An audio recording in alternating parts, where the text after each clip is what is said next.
Take your seats. The program will begin momentarily.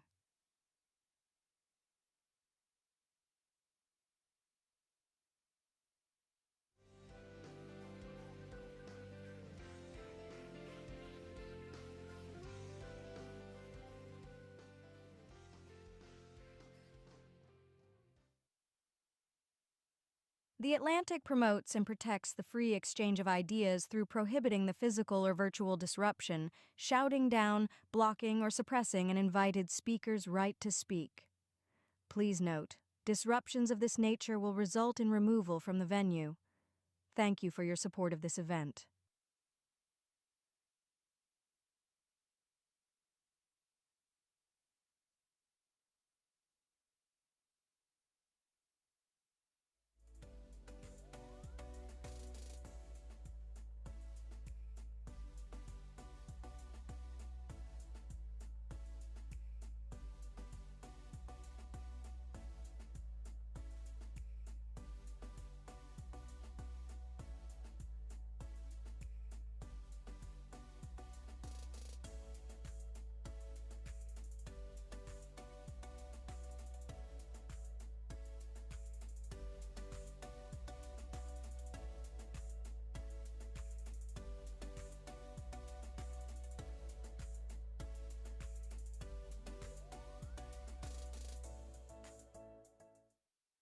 Please welcome Executive Vice President of Atlantic Live, Candace Montgomery.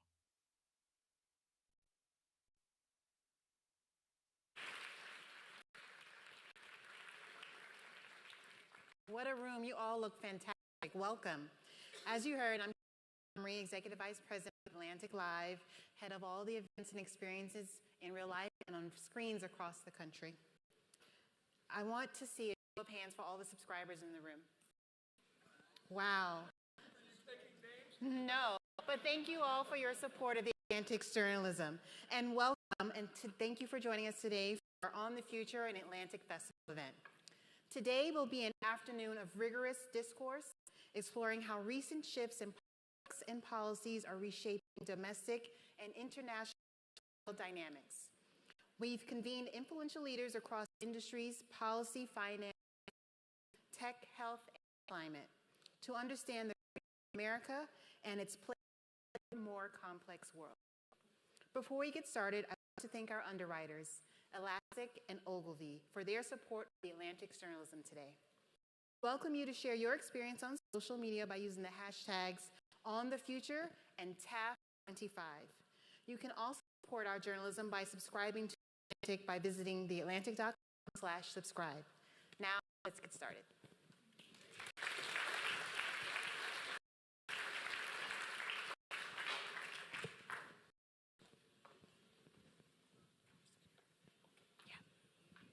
For a special presentation of Washington Week Live with the Atlantic, please welcome Atlantic staff writers Tim Alberta, Ashley Parker, Ann Applebaum, and Tom Nichols, with Atlantic Editor-in-Chief Jeffrey Goldberg.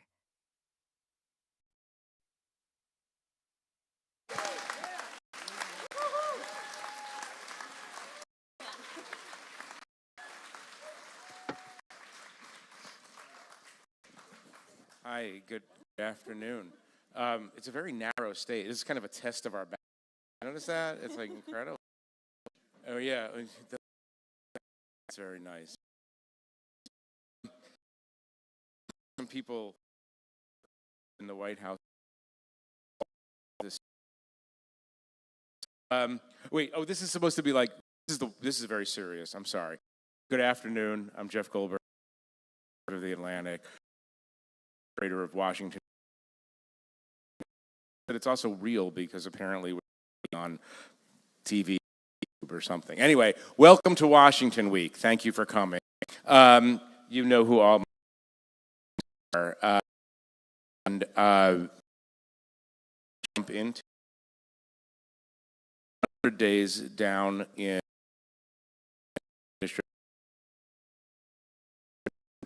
to go check. There'll be sandwiches. You guys just come back every 100 days for the next 4 years, and we'll just,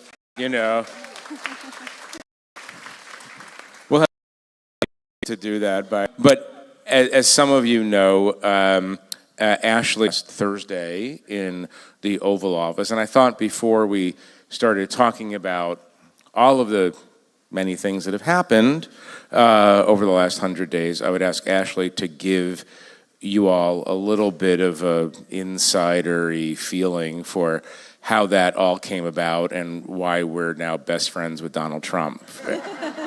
Until he calls me a scumbag on social media, which is... It feels like you're due. I'm overdue for one. Before the next 100-day meetup.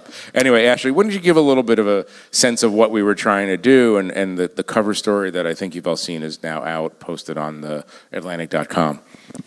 Sure. So before we got the interview in the Oval Office, there were two pretty cruel or like attacking Truth Social posts and one late night presidential pocket dial. And the way this all happened was I started The Atlantic with my colleague Michael Shearer. We'd both recently come from the Washington Post.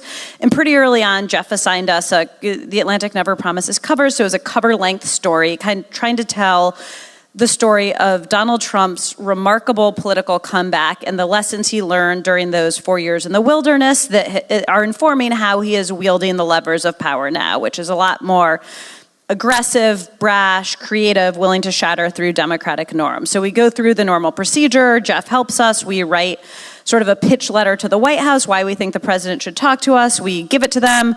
To our surprise, he says, yes, he'd love to sit down with us. And the week the interview is put on his schedule, I mean, we really believe it's going to happen. I was supposed to visit my younger sister in Mexico City. I canceled the trip because I have a presidential interview. And it is on. And then that Monday, I get a call from the White House and an aide says, we have bad news. The interview is off. And I say, what? Why? And he goes, well, the president's going to share that on Truth Social. And I'm like, what? And they say, yeah, so basically, long story short, as the interview got known to a wider circle of the president's orbit, someone who didn't want it to happen with The Atlantic went in, showed them things I had said on television and that I had written in stories that the president didn't like. And so he decides to call off the interview. So he does it dramatic fashion on Truth Social. The interview's off. He calls you names. Yeah, he calls us names. He calls me and Michael names. Interviews off. So then we. By the way, one of his, just so you understand, one of his criticisms of Ashley was that she argues that he lost in 2020. And that was one of her main sins. Yes, devastating black mark against me. So First time anyone has argued that. So he calls off the interview, and we get the president's personal cell phone number. Michael calls him one morning on a Saturday, 10:45 a.m.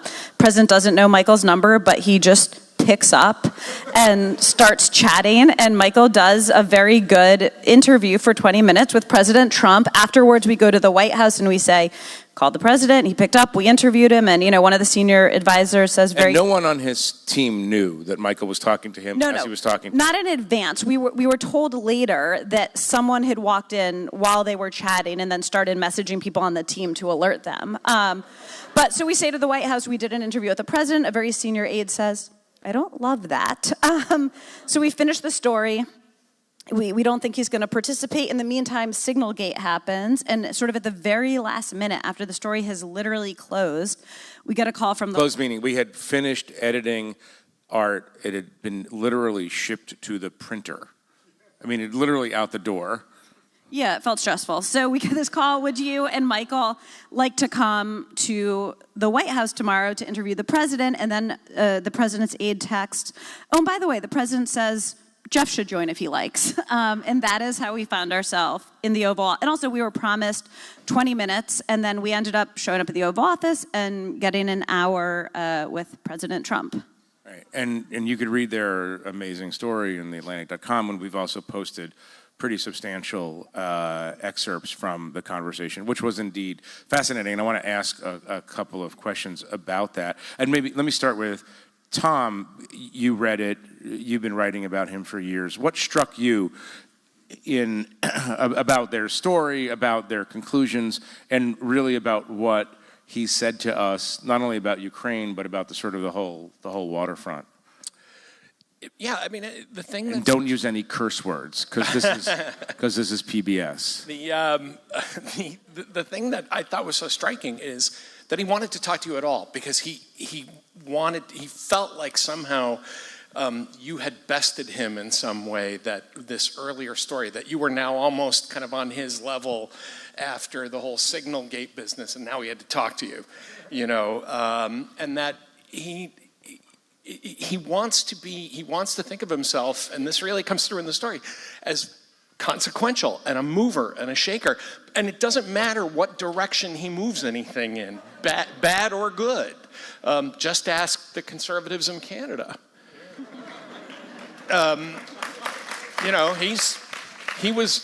Amazingly, he's bragging about, look how I took a runaway race and I made it that tight for our guys. And I think that was just something that was really interesting to me, because it showed once again that he doesn't really have a political North Star that isn't him. Right. And let me ask you this, because we did talk about Ukraine a lot. One of the questions I asked him had to do with his lack of sympathy, apparent sympathy for Ukraine as a cause. He has, many of you know this, he's redecorated the Oval Office, and there's a big portrait of Ronald Reagan right in pride of place, I would say, the most prominent place. And so I said, Ronald Reagan, this has been bipartisan for 100 years. American presidents have innately sympathized with the small nations and the small peoples that have been historically oppressed by Russia, Soviet Union, and then Russia again. You're the first one I can think of who doesn't have that innate sympathy. Why? And I want to ask, Anne is obviously the world's leading expert on Soviet oppression and Russian imperial behavior. I wanted to ask you what you make of Donald Trump as an unusual type in the White House. I mean, surely the answer is that he doesn't really sympathize with anybody. I mean, he doesn't have, he doesn't have any, he doesn't have a kind of morality about his politics where he thinks about, even in the kind of Hollywood good guys and bad guys. Doing politics isn't about trying to create a positive solution or make Europe safe. Or, and I know for a fact, I know that people tried to explain this to him in the last administration. People kept explaining to him that if Russia is allowed to overrun Ukraine, or if Russia is allowed to, or if China is allowed to overrun Taiwan, that will have consequences in other places, because then other strong men in other countries will also feel that they can break these rules. And there's a big international system, and it has certain rules, written and unwritten, and you're not supposed to break them. And people would say this to him over and over and over again, and he just couldn't understand it. He didn't care. His goal in any foreign policy initiative is, am I winning? Can I beat Jeff Goldberg? I lost one round to him in Signal Gate, but can I get back at him in the interview? Am I personally looking good? Am I the victor of this conversation? And maybe also in the case of Ukraine and Russia, how much money can people around me make out of it? Are people going to make money from doing business with Russia again? There are all kinds of rumors that I can't stand up about what's at stake in that negotiation. But none of the strategic questions that we think are important, or that Reagan thought were important, or that Bill Clinton thought were important, or really that any American president have thought were important for the last several decades, they just don't interest him. I mean, I think you're right. Everything is about... They don't interest him, or he doesn't know... And I don't mean this in a snarky way. He doesn't know that they exist. But I think it amounts to the same thing. I mean, they are part of a world he doesn't care about.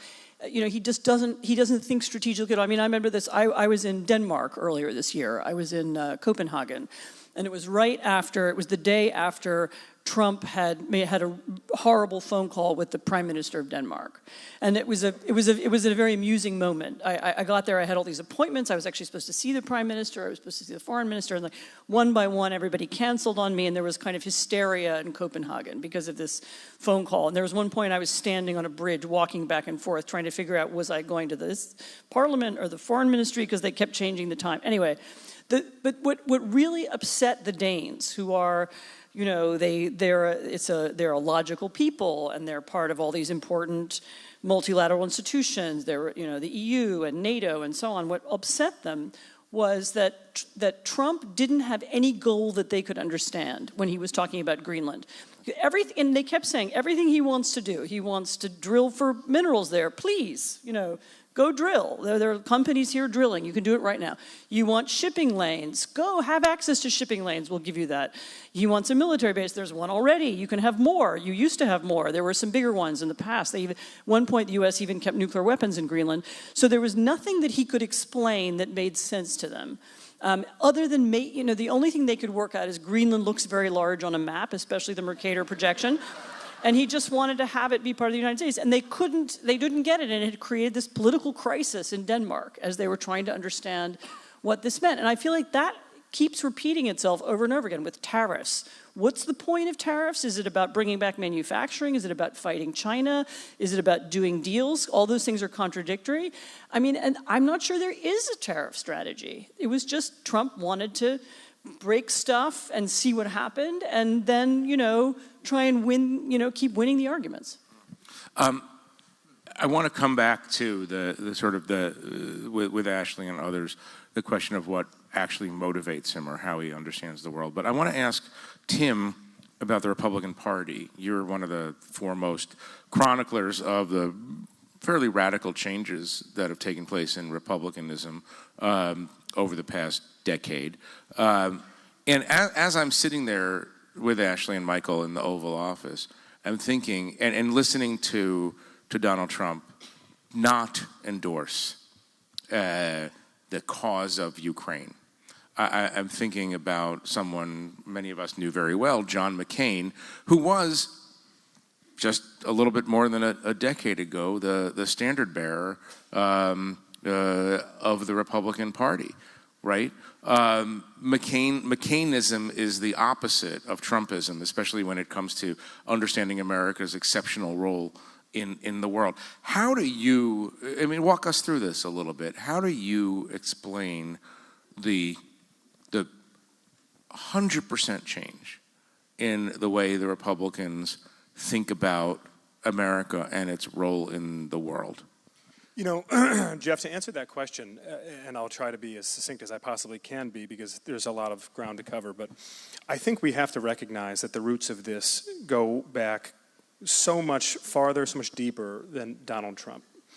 You know, in a book that I had written 6-7 years ago, I was recounting this scene that during George W. Bush's presidency, where he's sitting down with a couple of his advisors after the midterm election, after the 2006 midterm election, and he had already seen after his own reelection in 2004 a couple of his big signature initiatives that the White House had really poured capital into, Social Security reform and immigration reform, basically die on the vine. And the intensity, the ferocity of the pushback that he was seeing and that his advisors were seeing from the Republican base during this time, we're talking, you know, 07-ish, was really alarming to them. And they were seeing that the Republican base was changing kind of right in front of their eyes. And Bush said to a couple of his advisors, he said, there are these isms, this nativism, this protectionism, this isolationism. And Bush turned to Karl Rove and he said, these isms are going to eat us alive, us meaning the Republican Party. And boy, what a prescient scene to think about how, not, you know, we mentioned John McCain. Just a year later, with McCain putting Sarah Palin on the ticket and the sort of, the kind of proud, not just populism, but let's be candid about it, sort of an anti-intellectualism that she represented, a backlash against the elites, against the universities, against the moneyed, against the well-educated, all of these things. And then you start to see this snowball into the Tea Party era at the beginning of the Obama presidency, with Palin representing sort of a kingmaker in the Republican Party. And suddenly, there was sort of a choice that was becoming apparent for more and more of the Republican Party's leadership, more and more of the conservative movement's leadership, which was, you can either jump on this populist runaway train or you can become irrelevant. And what we began to see was that more and more of the folks, the McCains, the Romneys of the world, who tried to take a principled stand and at least slow this march of sort of populist demagoguery inside the Republican Party, they were more and more marginalized. And the people who sort of threw in with it whether it be Ted Cruz, whether it be Jim DeMint, some of these folks, Mark Meadows, who really, in many cases, went from being nobodies. You know, Mark Meadows went from being a backbench freshman Republican lawmaker from the mountains of Western Carolina to being White House chief of staff in the matter of a few years, right? That's unheard of. And what's the common denominator for most of these folks? They knew in private that this was a dead end for the party. They understood that whatever short-term political gains were that they might have, and there were quite a few to be had, that they would ultimately lead to a sort of destruction, a demolition of the Republican Party as they had known it. But they were willing to make that trade-off because of the individual gain that it got them. And so, without getting too esoteric here, I think understanding that Trump, of all people, he does not operate through a prism of what's right or what's wrong, of good actors and bad actors, people who protect freedom versus people who want to attack freedom. Trump lives by the laws of the jungle, right? Only the strongest survive. He understands inherently and understood inherently at the time when he was watching the Republican Party's establishment sort of crumble in real time as the populists were scaling the walls and as it was becoming clear that the Reagan, H.W. Bush, W. Bush era Republican Party was collapsing, that somebody was going to emerge in that power vacuum and take control. And he was more able and more willing to step into that vacuum and fill it by, I think, essentially challenging anyone to stand up and stop him. And of course, the great irony is that many of the people who came closest or who were once most willing to try to stand up and stop him have, in the years since, become some of his most willing enablers. Ted Cruz, Marco Rubio, the list goes on and on. Yeah, well, I was going to say also, I mean, I first met Tim, or I remember on Mackinac Island in Michigan when I was covering Mitt Romney, and I sometimes think back to the definition of gaffe in that era. Like, I remember one time Mitt Romney said, "I like sport," instead of "I like sports," and everybody lost their minds, and it just feels positively quaint now. But very briefly back to Anne's point about the Danes, one thing I was struck by when Trump won, I worked at the New York Times, and this wasn't unique to the New York Times, but Trump would do these things, and editors across Washington would be like, well, he must have sent that provocative tweet and done this and done that because he's playing four-dimensional chess, right? They were thinking in the way you think of, like, it's just like McConnell, right, and Schumer. You know, it's this huge, four-dimensional chess, and it's like, no. And I think back, there was an anonymous quote from a Trump advisor in the first term who described it thusly. They said, look, he's not playing checkers, he's just eating the puzzle pieces. And you can... You can do with that what you will, but I think the one through line that I keep in mind that helps me understand the president is he is someone who is always trying to win the minute, the hour, the day, the person directly in front of him. So it can lead to a lot of seeming contradictions, right? Like there were moments in the first term where he would have the Dreamers into the Oval Office, and he was with the Dreamers, and they'd go out and he'd hold a press conference, and he would say, you're the best among us. You're valedictorians. You've done nothing wrong. We will staple a green card onto your diplomas, right? But then the sheriffs come in a couple hours later, and he's like, there's some Dreamers we really ought to deport. And it seems like a huge contradiction, but in fact, when he's trying to win over the Dreamers, he understands what that takes. And when he's trying to win over the sheriffs in ICE Border Patrol, he understands what that takes. And the one through line, it'll be interesting in his second term, but when the first term was, when he was pulled between those two competing extremes, he almost always, there would be a backlash from the far right base, and he would retreat to the more hardline position. But I also think it shed some light on, because people would say, well, look what he said about Jeff. He called him a scumbag or a sleazebag or whatever. Why would he bring him into... Both. Both, okay. To be clear, both. I just want to claim both. So it would seem incongruous that he would not only invite Jeff, request his presence in the Oval Office, but while we were there, the president was very oriented, of the three of us in the room, towards Jeff, of trying to win him over and being respectful and kind of wanting you to understand his plan, as he put it, to save humanity. And in that moment, that was very authentic for him. Right. No, it's... I'll leave my commentary out of this for a moment. No, it was fascinating to watch what your experience, what you noticed. So, I mean, everybody up here, as my esteemed colleagues, has an expertise. Tim on conservatism and republicanism, Anne on Eastern Europe and autocracy, Ashley on Trump's brain. Tom's expertise is expertise. And the death of expertise. There's even a book by Tom about the very subject. And I'm looking across what's happened over the last 100 days. And one way to understand, one through line that one can identify is an attack on expertise, on knowledge in a kind of way, the dismantling of so many government departments, and I think you all know we're going to have Francis Collins, the former director of the NIH, out here in a few minutes, obviously kind of exhibit A in this phenomenon. But can you talk about that? I mean, you picked up on this trend in American life very early. Where does this hostility to the idea of expertise come from, and how, because the Atlantic is pro-expertise, I can ask this question in a kind of biased way. How do we restore in our country the idea that people who worked hard to study a problem actually have more to say than podcasters who are former professional wrestlers? I don't know how to restore it, so I'm going to talk about the other two things first. I think there are two things going on, and one of them links back to what Tim was just talking about why the Republican Party just fell over in the face of all this. And one is that over the past 30 years, especially when you look at what the Republicans once wanted, 30 years ago when I was working on the Hill as a Republican aide, there is a danger to getting everything you've wanted.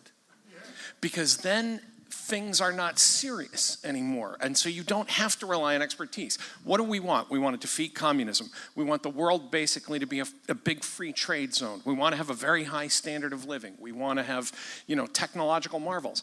Well, when you get all of that, it seems like all that just happened to most people. And so they say, well, how hard can it be to defeat communism? We did it. How hard can it be to have cheap goods and 4 televisions in your house? Obviously, it's not that hard. And Trump really leaned into that, say, the people who tell you that it's hard are your enemies. They don't like you. Anybody can do it. It's not hard. And that brings me to the second problem about why expertise is under attack. Because if you are an aspiring authoritarian, and I don't think Trump is that sort of has this I think people around him do, but I don't think he has this well-formed idea. But if you are basically trying to stay in power and rule as you wish, experts are your enemies, because expertise by its very definition is non-political. You can't walk into a scientist and say, listen, we're going to need water to boil at a little higher of a temperature today. You're going to have to work on this thing. Snow's going to have to fall when there's no humidity today. We have some plans. You can't do that. Experts say, well, I can't do that for you. I can't agree with you about this. And then you instantly the experts become a problem. They have always been a kind of fire break against authoritarianism. So when an expert said to Trump, you know what, COVID is actually serious, we have to do something about it, that was offensive in a kind of way. I need COVID to not be serious. That is politically inconvenient to me. Go back and do it again. And that's true in every authoritarian regime. Every authoritarian regime hates impartial expertise because that can be a block. Because one of the things authoritarians do is tell the masses, we can solve anything. It's easy. We can do stuff. No problem. Trade wars are easy to win. Ukraine, I'll solve it in a day. I mean, it's really, I'm sure Ann feels the same way. It's pretty bitter now to see Trump saying, turns out ending this war is actually harder than I thought. No kidding. No, if only an expert had warned you. What we do about it, to come back to your last part of the question, Jeff, is I don't know. I mean, I erroneously, when I wrote a book about this, said, well, a big disaster is usually when people will come back to expertise. A war, a global depression, maybe even a pandemic. Clearly, my expertise was limited because I was wrong about that. But I do think there is a certain amount of wisdom that comes from suddenly seeing how difficult things are, from a certain amount of pain or suffering, to say, wow, maybe the people who are telling us how to prevent measles might have a point, or maybe the people who say the trade wars are bad, the first time you see something jump 10 or 15 or 20%, have a point. But that's a very slow process, because the message, and again, going back to Tim's comments about the Republican Party, the message now coming from the institutional Republican Party is that knowledge is elitist and offensive and basically a way of keeping you down. And it's very hard to come back from that. Ann? I was going to say a parallel and similar problem is that the other thing authoritarians don't like, because they're seeking to create their own reality. They're seeking to create an alternative reality in which everything they say is always right and everybody always agrees with them. But a similar problem is the problem of, it's related to the problem of inspectors general and people who are interested in government ethics and all these things that we put into the federal government that we're supposed to check corruption and check waste and check fraud. I mean, every time somebody says waste, fraud, and abuse, we need to get rid of it, forgets that there are multiple levers and institutions and people inside the federal government that we're supposed to do that. And those people are experts of one kind or another. And when you eliminate them, and when, in addition to that, you attack judges and you attack journalists and you attack other people who produce information or produce judgments about government, what you do is you create an absolutely open field for corruption.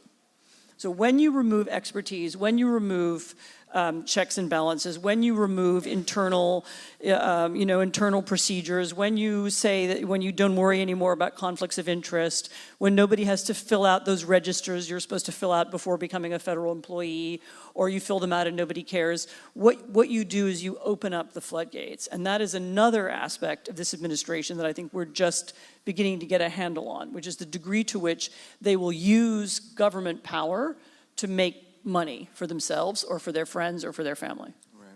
Right. Tim, I want to ask you a question about the nature of the Trump base. Tom is making a point that a pandemic that killed more than 1 million people wasn't enough to bring people back to the idea that maybe doctors know something. Actually, it did quite the opposite. And this is not to say, and I'll talk about this with Dr. Collins, not to say that public health authorities didn't make big mistakes along the way, but that's the nature of dealing with a new pandemic. My question is, what would move people who are hardcore MAGA, what would move them away from this movement? Is there anything that would move them away from this movement? Well, so when you qualify it with hardcore, Jeff, I tend to think that the answer is no, right? Well, how do you define hardcore? Well, look, I'm reminded of a story of the two diehard MAGA guys who walk out of a rally chanting the slogans, and they're not looking, and they get hit by a bus, and they go to the pearly gates, and St. Peter says, "Gentlemen, before I let you in, is there anything that you'd like to know?" And the first guy says, "Yeah, actually, St. Peter, now that we're here, you've got to level with us. Did Joe Biden legitimately win the 2020 election?" And St. Peter says, "My friend, I'm sorry to disappoint you, but the answer is yes, he did. He won it fair and square." And the second guy leans over and he says, "This goes even higher than we thought." Right? So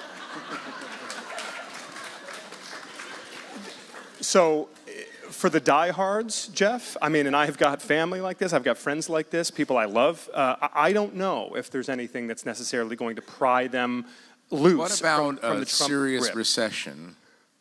So, it's interesting. We've seen a lot of data just in the last couple of weeks here that's painting a pretty interesting portrait. For example, even Pew released some numbers the other day, and they were showing that white evangelicals, a group that I've spent a lot of time around, that I wrote a book about recently, that their they remain Trump's staunchest bloc of supporters, but their support is down 6 or 7 points over the past 6 or 7 weeks. So this is pretty interesting to watch now. There is erosion across the board, and it's obviously tied to the stock market, to the tariffs, to the trade wars.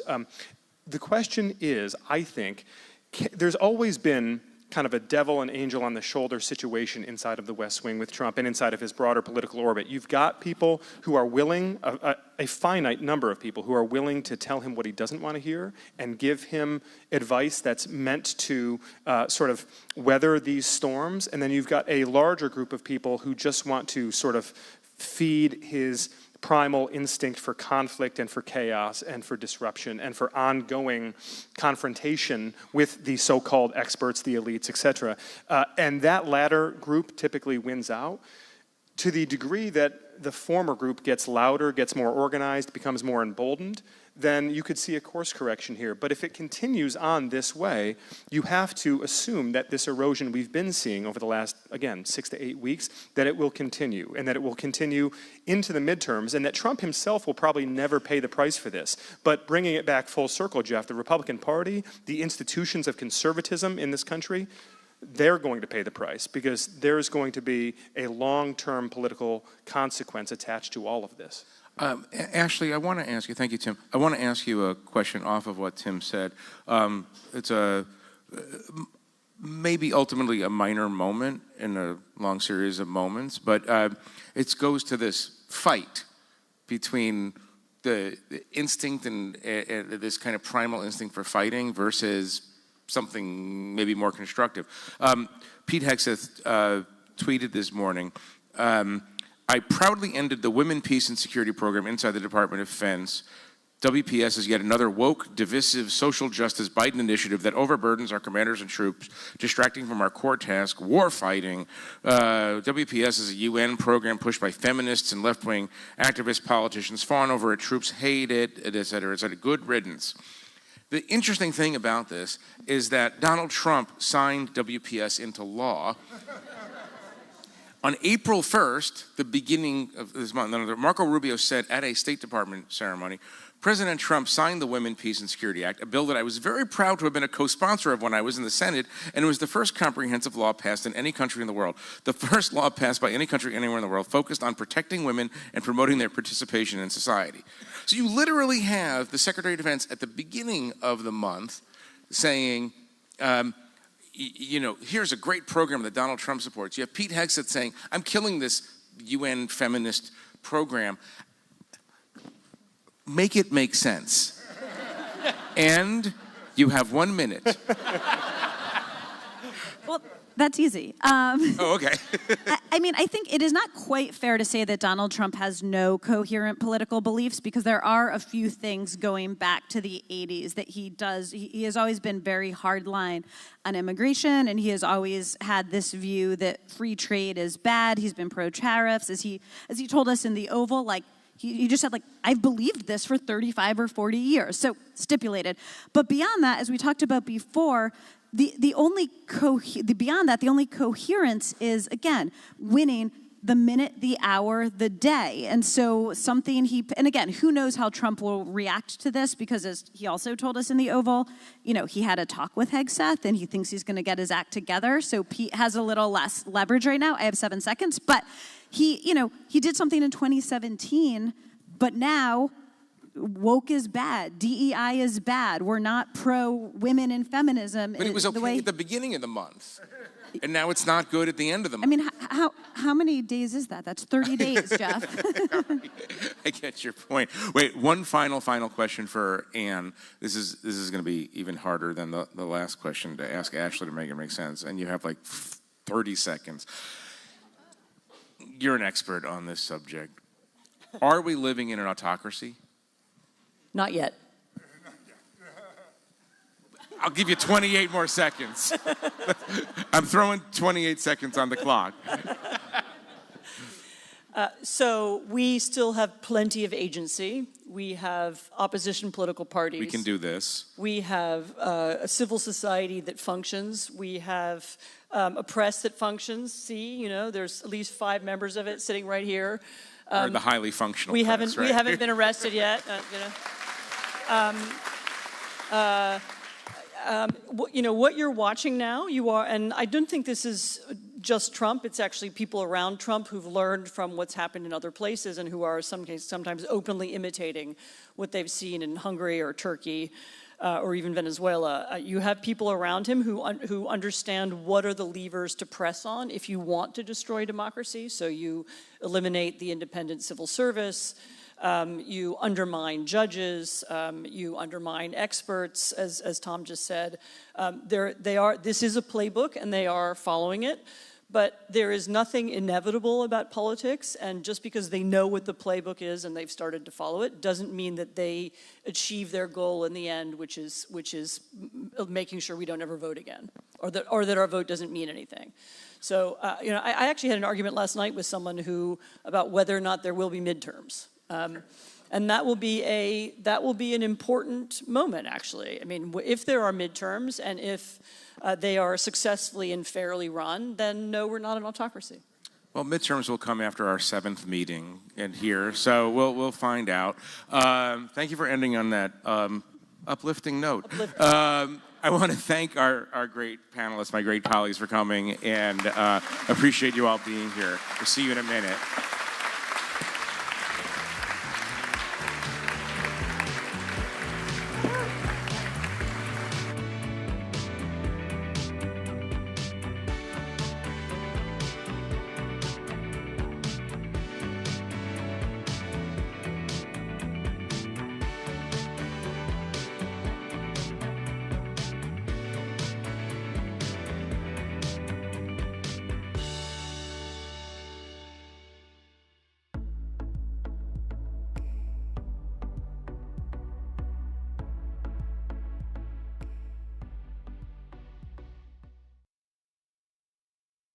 Please take your seats. The program will begin momentarily.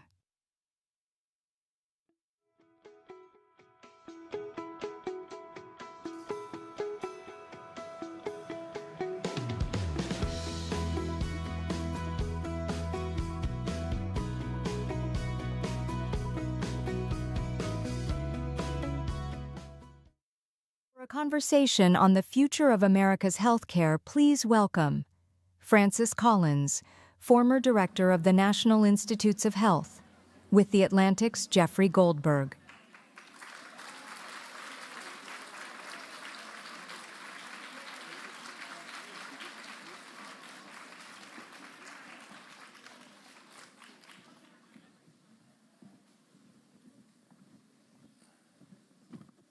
I feel like I was just here.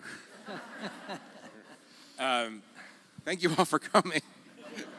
We're glad to have this opportunity, Dr. Collins. This is a very, very important conversation, and I appreciate you doing this. And I know our audience is very pleased to see you as well. I was hoping, because we have some time to really talk about the issues facing NIH and science and health in this country, maybe we could start with you talking about how your path to the NIH and the many different jobs and many different programs you ran, the research you did at NIH, just to sort of give people the context of your busy and accomplished life. You just left NIH, obviously, after more than 3 decades. Tell us how you got there and what you did when you were there. I'm glad to do that, and thanks, Jeffrey. It's nice to have a conversation with you. You've been kind of busy lately. I'm glad you could fit this in. Yeah, I only talk to the experts. Well, very quickly, because if I told you my whole bio, we would use up our time. I didn't start out in medicine. I actually started out in chemistry, and then discovered that life science was a lot more interesting than I had realized, and went to medical school in North Carolina. I actually found biology a little messy at first. Is that right? It still is. But it's messy in a really interesting way that makes you want to sort it out. So it's a wonderful challenge for a scientist to try to figure out, how does this work?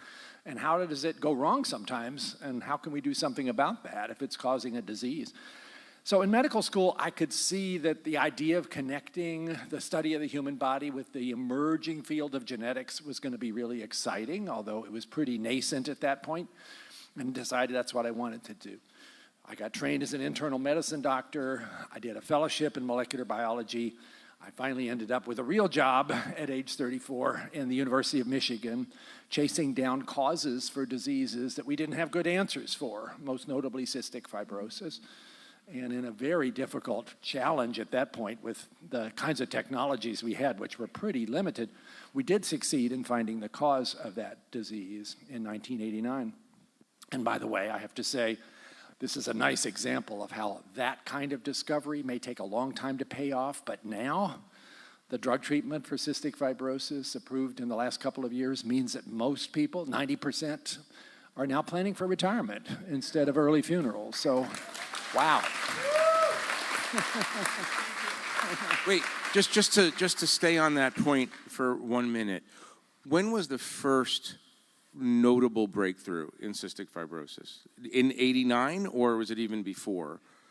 It was really '89, finding that there was this missing 3 letters in a previously unknown gene, 3 letters out of 3 billion that's in the DNA instruction book, but in that vulnerable place, causing this disease for most people who had it, and just completely opening your eyes as to the basic problem, which up until then had just been descriptive. You could say what happened to the lungs and the pancreas and the sweat glands, but you didn't know why, and now you did. Is that length of time, is that normal in terms of initial discovery or initial insight to approved and effective drug treatment or surgical treatment?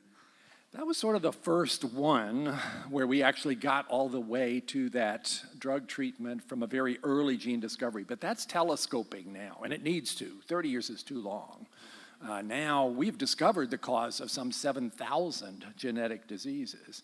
And my hope, which we could talk about as one of those big, exciting moments that we face if we have the resources and the momentum, is to figure out a scalable way to approach all of those disorders. So you don't have to do what was done for cystic fibrosis, which was an enormously complex and expensive series of experiments over 3 decades. You actually use this amazing trick of CRISPR, the gene editor, to, if you know what's misspelled in somebody with the disease, you just go and fix it. And that is something you could do across many different diseases without having to have a special approach to each one. Right. So continue the march through that. Yeah, I got distracted. No, I got distracted.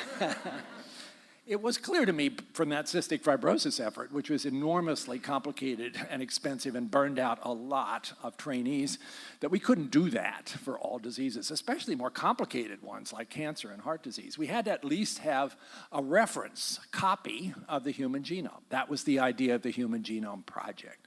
So I was a fan of that. I didn't expect to be asked to lead it, but that happened. The initial leader was none other than James Watson of Watson and Crick, and a rock star who could get people in Congress to meet with him, but also somebody who didn't have much of a governor on what he happened to say. And after he insulted the NIH director a few too many times, he was suddenly gone. And then my phone in Ann Arbor was ringing saying, "Hey, how about you?" And this was not what I thought was my life plan, the idea of giving up a wonderful opportunity to teach medical students, take care of patients, do research, and become a gulp federal employee. But it was the most amazing opportunity I could possibly imagine. At the point, by the way, that most people thought this was a bad idea and thought it was going to fail, including the scientific community that was not at all behind the Genome Project in 1992. But I decided it's worth it. How would I face myself if I turned it down, and then 30 years later I thought that was the best job you could have ever had. So I took it. And it was a wild ride, Jeffrey, because we had all these people to try to bring together and work towards a common goal who were used to being in charge. This wasn't really the usual pattern for life science, with small labs run by a principal investigator, not really that collaborative. This had to be across multiple countries, multiple labs, and it was. And we had to invent new technologies to do what was a very slow, expensive process, faster and better and cheaper. And fortunately, we did. And then you got the big job, the bigger job. The bigger job. Why were you asked? Why did you take it? You know, I stuck with the genome research even after we had that reference sequence for another 5 years trying to figure out how to read it, because it's written in this language that's deceptively simple with just 4 letters in its alphabet, but it's really hard to understand. But I got burned out and restless, and I actually left the government for about a year to write a book, to think about what was going to be next, and then got the call to come back to be the director of the whole NIH by President Obama. And it was impossible to say no when you get asked to do something of that sort. Can I ask you a question? At a job at that size, does the president actually ask you himself, or does somebody reach out? How does it actually work? The secretary asked. But says the president wants the you? secretary with a capital S, not the White House secretary. His secretary, yes, I get it. They say the president wants you to do this. Yes. So you don't really have a choice. Yes, and he's going to nominate you, and good luck with that. And so, back in those days, it was different. But good luck with that. You had every single senator vote for your confirmation. I did. Can you imagine? Let me pause here in the sequence.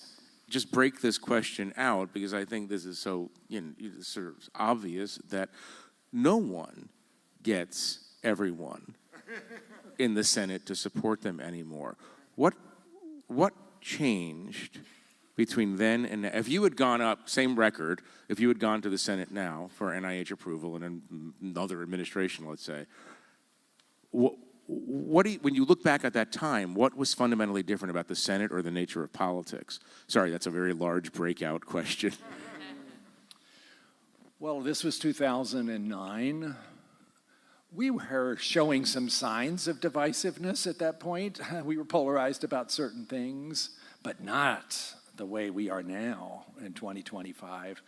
And was there a carve-out for science and medicine? There was kind of a carve-out. I mean, the relationships I had during the Genome Project and then subsequently as the NIH director with members of Congress were every bit as intense and cordial and meaningful and substantive with both parties. There was really no distinction because everybody wanted to see progress made in finding answers to cancer and Alzheimer's disease and whatever concern they had about themselves and their family, and everybody has some.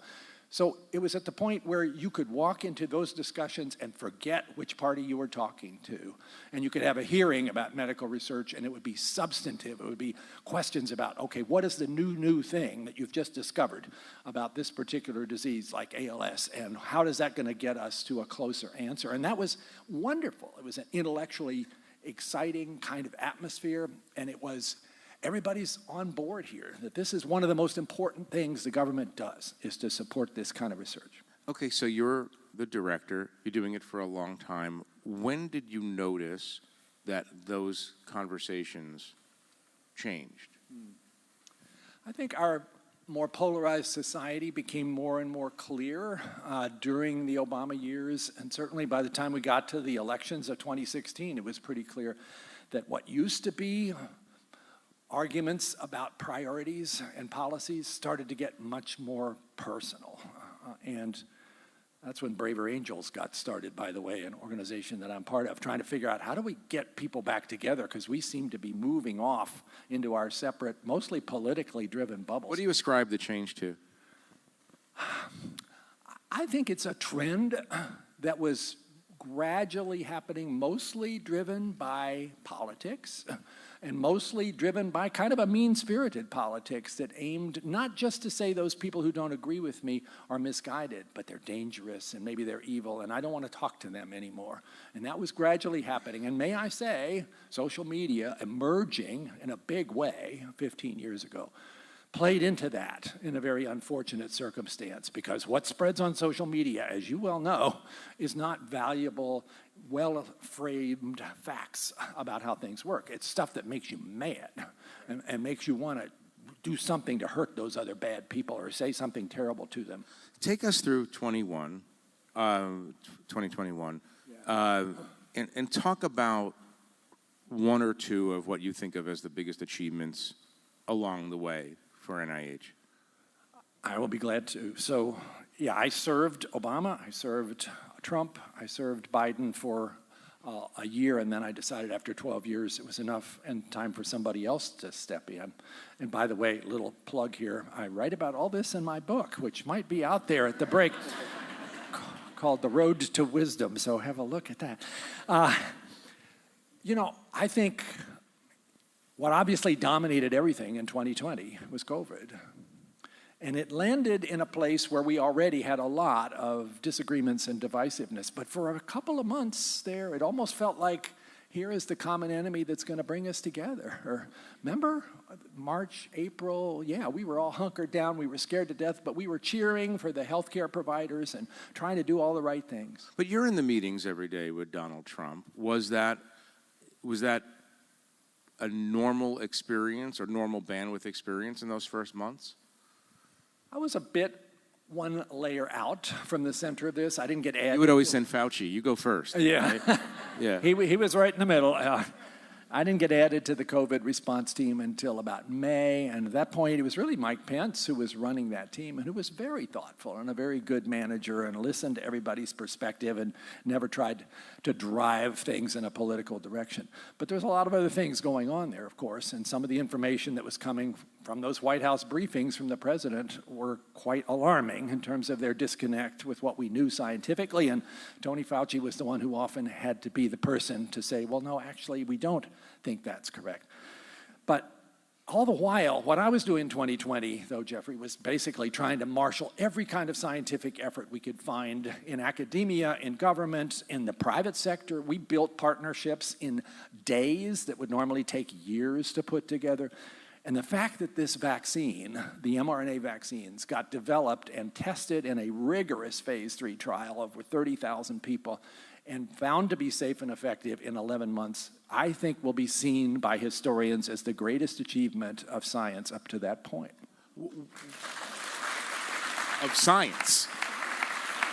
One of the oddities of that fact is that could count legitimately as an achievement of Donald Trump and the Trump administration. Absolutely. They've run from that great scientific achievement. I'm sure this is a question that preoccupies you. Why would you run from that? But I want to step back just one step before we talk about what's going on right now at NIH. Frame out, as in your last couple of years, talk about NIH and its role in society and its role in medicine, the size of its budget, the effect it had, the effect that NIH science had on cancer and heart disease, just to name two. I guess what I'm asking is, what did you and your team hand off over the last couple of years? It's been an amazing success story, and it's the envy of the rest of the world. America has been the unquestioned leader in biomedical research for decades. NIH is the largest biomedical the largest complex. supporter in the world. Budget until recently of about $48 billion each year, which has been steadily discussed and often added to by a bipartisan Congress who sees this as an investment worth making. And believe me, this is not a circumstance where it's easy for people to get access to those dollars. Most of that money is awarded to grantees who write a very bold, ambitious proposal that gets reviewed in the most rigorous peer review system the world has ever seen. And the ones that are in the top 20% get funded, and the rest, sorry. So we're leaving a lot of great science on the table, even with this $48 billion. The opportunities there are even greater than the supply of resources. But it is phenomenal when you look and see what has happened. And you can pick any field. Let's take cancer. Cancer deaths have actually been dropping for about the last 25 years. They're now 30% lower than they were at the turn of the century. If you look at conditions like cancer that's spread to other parts of the body, so-called stage 4, that used to be the end of the story. We are now curing more and more people with stage 4 cancer, especially with immunotherapy, which is still building on its success to get further and further in that space. Heart disease, deaths from heart disease are down now about 75% of what they were 40 years ago, and that's NIH. And deaths from stroke, likewise. And then we have cures of things like cystic fibrosis or like sickle cell disease, which is now curable by a gene therapy approach approved by the FDA, and a phenomenal story of bringing all that technology together. This would not have happened without NIH driving that enterprise. And of course, let's not forget HIV.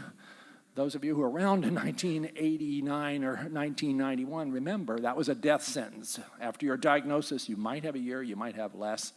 Now, if you have access to antiretrovirals developed by NIH in collaboration with companies, your lifespan is essentially normal. But And people forget all that. not to make too much of this, but that was an Anthony Fauci-led Absolutely. effort. Absolutely. How many lives do you attribute to Anthony Fauci? How many saved lives can you attribute to? No, seriously. Yeah, it's certainly in the tens of millions. You know, Tony Fauci was a big architect of PEPFAR, the George W. Bush effort to get antiretrovirals to people in Africa. Last I heard, that saved 26 million lives, that program alone.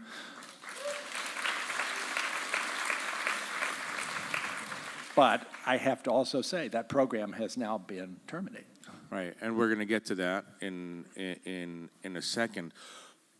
It wasn't that long ago that politicians of both parties were almost competing to see who could add to the NIH budget. Was it COVID that actually turned everything on its head? And I'm asking you this knowing that you've been self-critical and critical of the public health complex to some degree.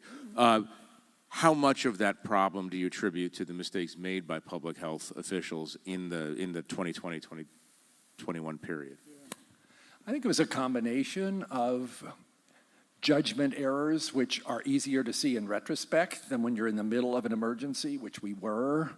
I'll put some of those on me when I'm given the chance, as I often was, to talk to the public about what do we know and what you should do today about avoiding death from COVID. I wish every time I had said, we are still learning about this virus. There's a whole lot we don't understand. I'm going to tell you the best information that the experts have got, but it might be wrong, and we might have to change it in a couple of weeks when we get more data. But we didn't say that. We basically said, here's what you got to do. Well, because there was a sense of trying to motivate people to save their lives, and if it was the best we've got, then that's what they should do.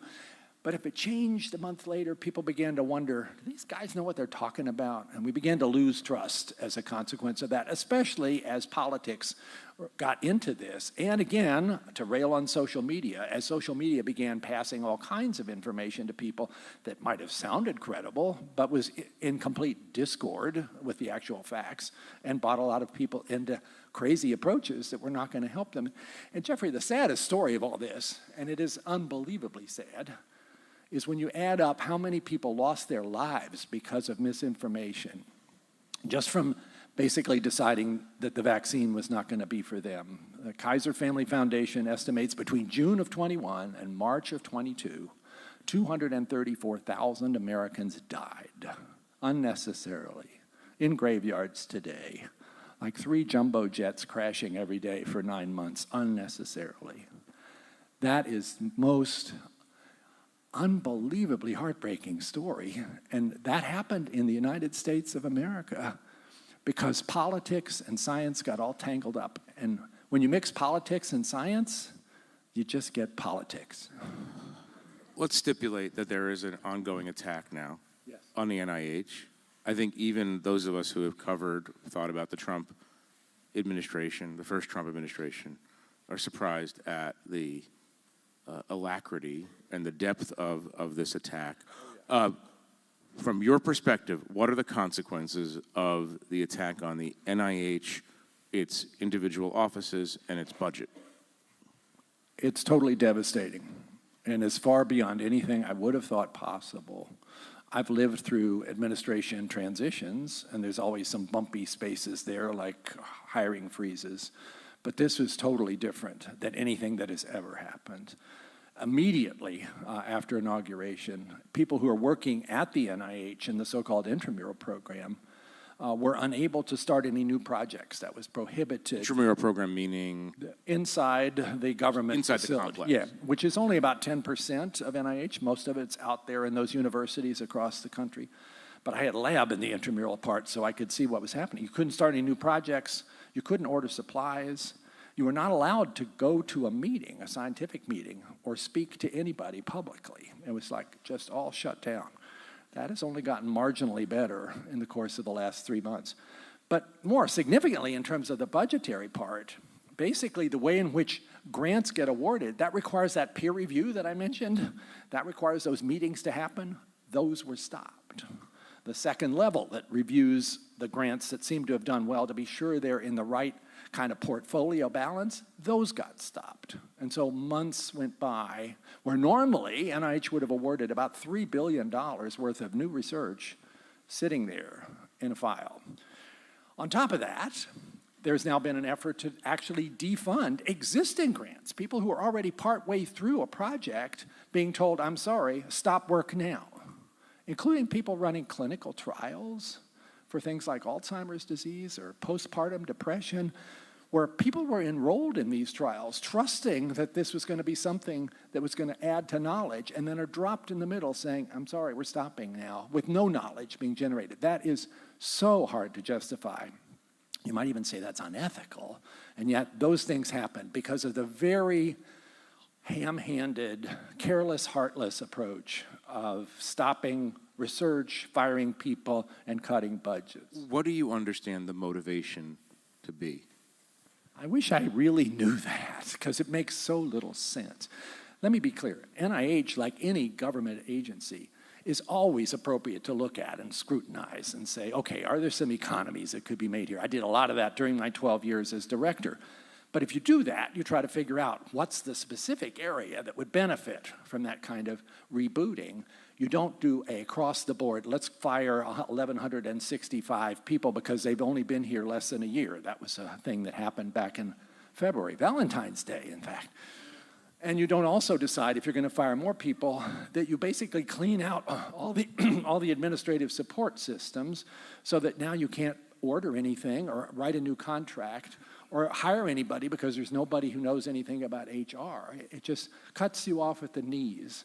So this is being done in a way that is pretty much dismissive of consequences, almost like that doesn't matter. What matters is to show we have cut the budget and we have cut the head count, and that means we win.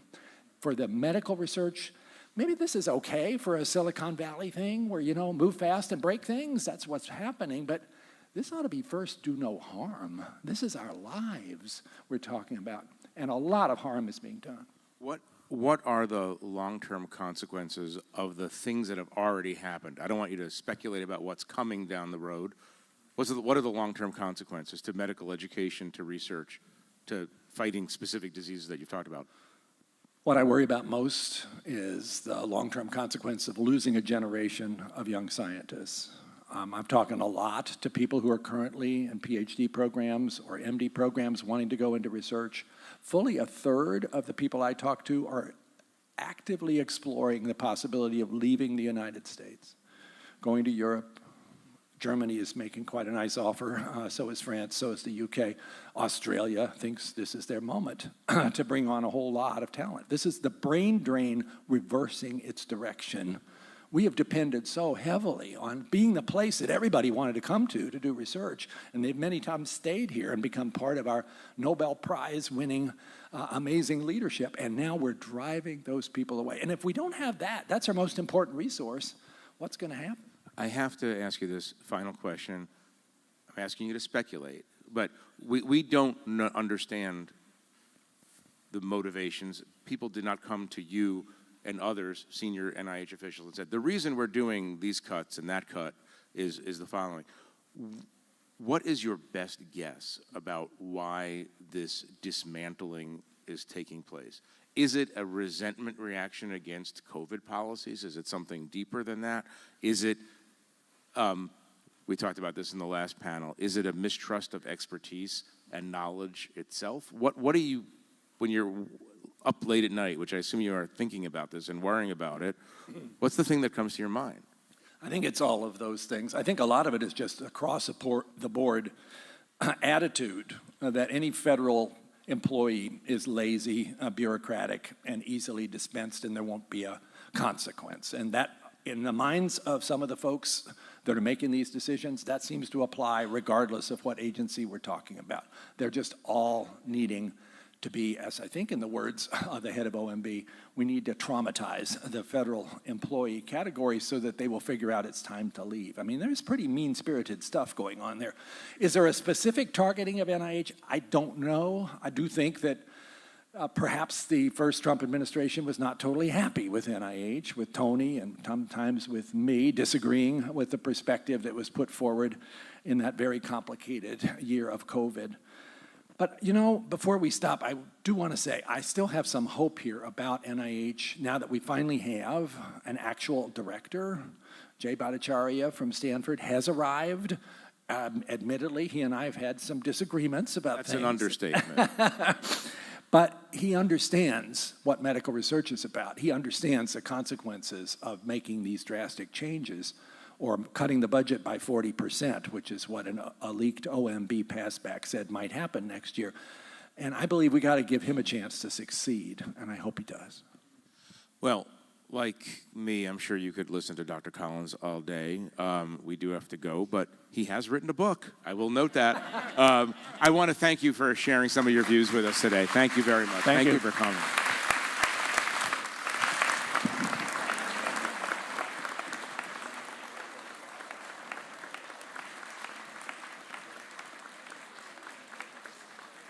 Here to discuss AI and the shifting defense landscape, please welcome Brian Schimpf, co-founder of Underwritten, with Derek Thompson, staff writer at The Atlantic.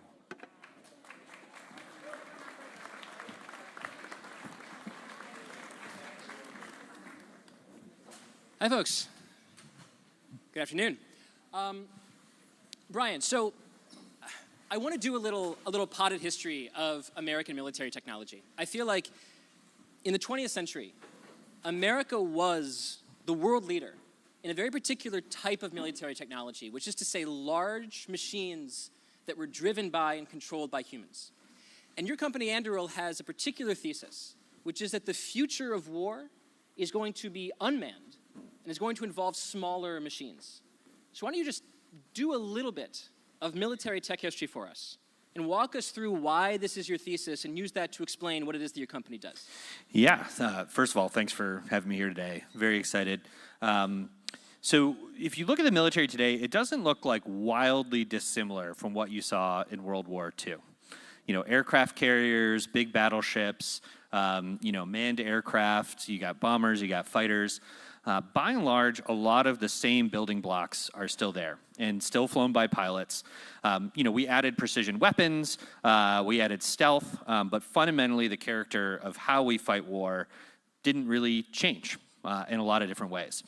And the U.S. was always built around this idea of, hey, we're playing an away game. We've got to, be able to defend American interests anywhere around the world and be the backstop for democracy in a lot of ways and, country sovereignty.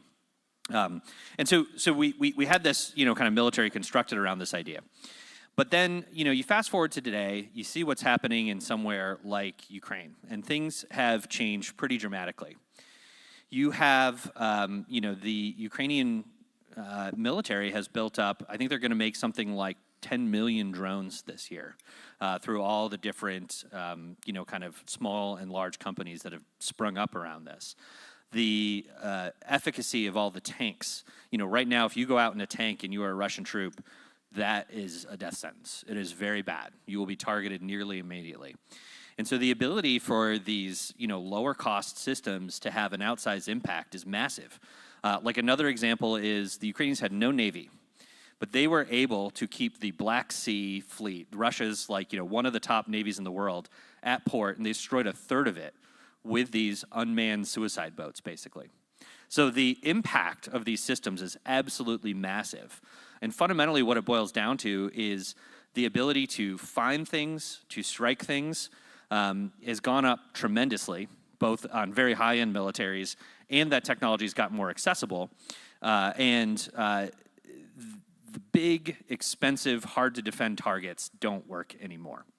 So at Underwritten, we've been building up all the technologies necessary on the software and autonomy fronts, on low-cost hardware, to kind of solve this problem across the board. So we're doing everything from autonomous fighter jets, autonomous submarines. We're making low-cost cruise missiles. We're kind of working across the spectrum on these critical technologies of how do you have a 21st century military is the idea. And just really quickly, who are your customers? You're selling to America. Are you also selling to Taiwan, Japan, Germany? Yeah, so, look, we are first and foremost an American company, right? So U.S. military is our primary customer.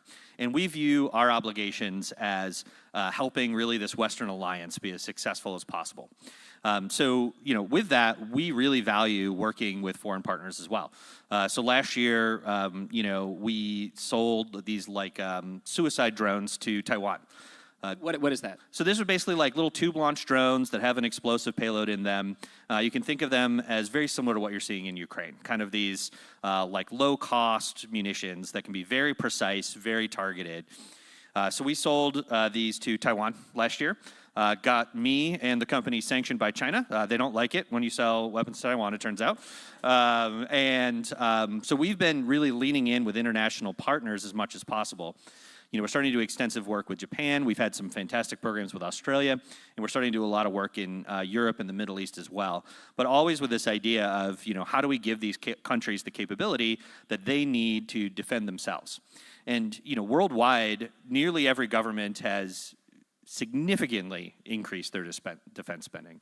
They're significantly raising this because there's a lot of questions on, where will the U.S. be able to backstop it? What do they need to have? And then one thing that Ukraine laid bare was the challenges of production in the U.S. are massive. So, the Saudis were shooting down these Houthi drones very regularly that were attacking oil infrastructure in country.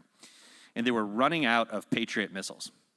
The U.S. didn't have any more to give them, and it was a 2 to 4 year backlog on this. So they were literally buying them from Germany to get the supply they actually needed.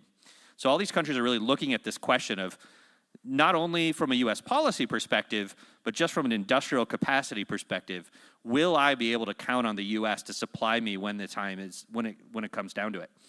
And so we've been really exploring this idea of how do we produce with them, how do we give them the sovereignty they need to be able to produce these capabilities and really solve that core production issue. So DOGE comes to town. They cut NIH by 40%, or at least the idea is to cut NIH by 40%. There's threats to cut the NSF, National Science Foundation, by another 50%. We're cutting billions from all sorts of grant programs. This is an administration that is looking to cut and cut and cut. However, at the Pentagon, it seems like the budget might actually, in many cases, grow. Obviously, I'm not so stupid as to think that you're going to sit on a stage in front of 100, 200 people and make the argument that the Pentagon should spend a lot less procuring your weapons. However, I would like you to make the philosophical and intellectual case that in a time when we're cutting hundreds of billions of dollars or attempting to cut hundreds of billions of dollars from America's science and technological frontier, that you deserve the money that you're getting. Mm-hmm. Right? There's an argument for America's military posture toward the rest of the world that says we shouldn't be spending $1 trillion on military. We should be spending as much money as we can to make American families as rich as we can and to use the posture of America's cultural and economic strength to persuade other countries to work with us. We shouldn't spend $1 trillion on the Pentagon. We should spend half of that, $500 billion. Defend the budget intellectually. Why shouldn't we be trying to cut hundreds of billions of dollars from the very pool that your company relies on to exist? Well, you'd be shocked that I actually think the Pentagon budget could be spent a lot more efficiently. But the fundamental argument to me about why do we need defense is, let's go back to kind of pre-World War II. There was basically no international trade because shipping internationally over the sea, you had to have your own defense. You basically worried about pirates all the time, right? Like you were worried that your cargo was going to get stolen. And then countries were constantly invading each other. People were using force to get to their political ends on this. And so the world kind of American backstopping of the international kind of rules, the international world order, was not great, right? And so I think we kind of take for granted the things that the U.S. military really provides, which is a baseline level of security, of predictability, of, people follow the rules because we can enforce the consequences of not following the rules, right? Like we take this for granted all the time. The second part of this is I believe that the sort of hard power deterrence is a critical backstop for every other lever of peace that you want to have. If the US did not credibly be able to backstop all the other agreements and everything else we have, it becomes very easy to resort to force, right? I think, there's a lot of reasons why countries go to war, but the primary reason is that they think they're going to win, right? Like, Putin believed that he was going to capture Ukraine. The New York Times believed that Putin was going to capture Ukraine. All the headlines were Kyiv was going to fall in 3 days, right? Like, everyone believed that he could use force to get his will. And to me, that is what happens when it is not clear politically, militarily, where the US stands on backstopping that world order. And so I think this idea of hard power deterrence is ultimately the backstop against, kind of these infractions with very serious consequences of people thinking that use of force will work, right? I think Putin reminded us there are bad actors in the world that will use force to get their will. I agree that there's bad actors in the world. I wonder if, just play with me here.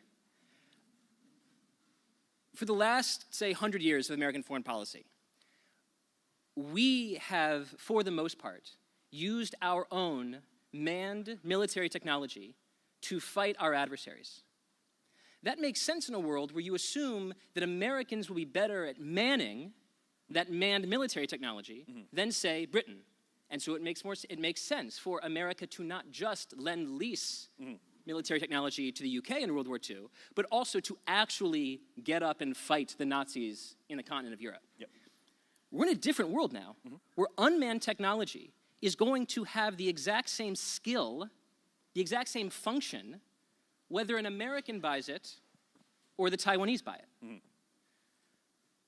Why don't we just cut the Pentagon budget by $100 billion and sell $100 billion worth of military technology to Taiwan and Japan and Australia and the Philippines and Ukraine, and essentially just outsource our military, because there's no concern that it's not going to actually work on the battlefield. It's unmanned technology. There's a human in the loop, I get it, but to a certain extent, it is working itself. So why not invert America's military strategy entirely and just sell this stuff to our allies rather than have the United States spending $1 trillion every year on the Pentagon budget with money that could otherwise go to eliminating poverty and extending health care in America? Yeah, so the argument around how do we arm our allies to defend themselves, I think is a sound one, and in many ways is what is already happening, right? Like, I think that was the policy under Biden. I think it will continue to be the policy under Trump, which is fundamentally,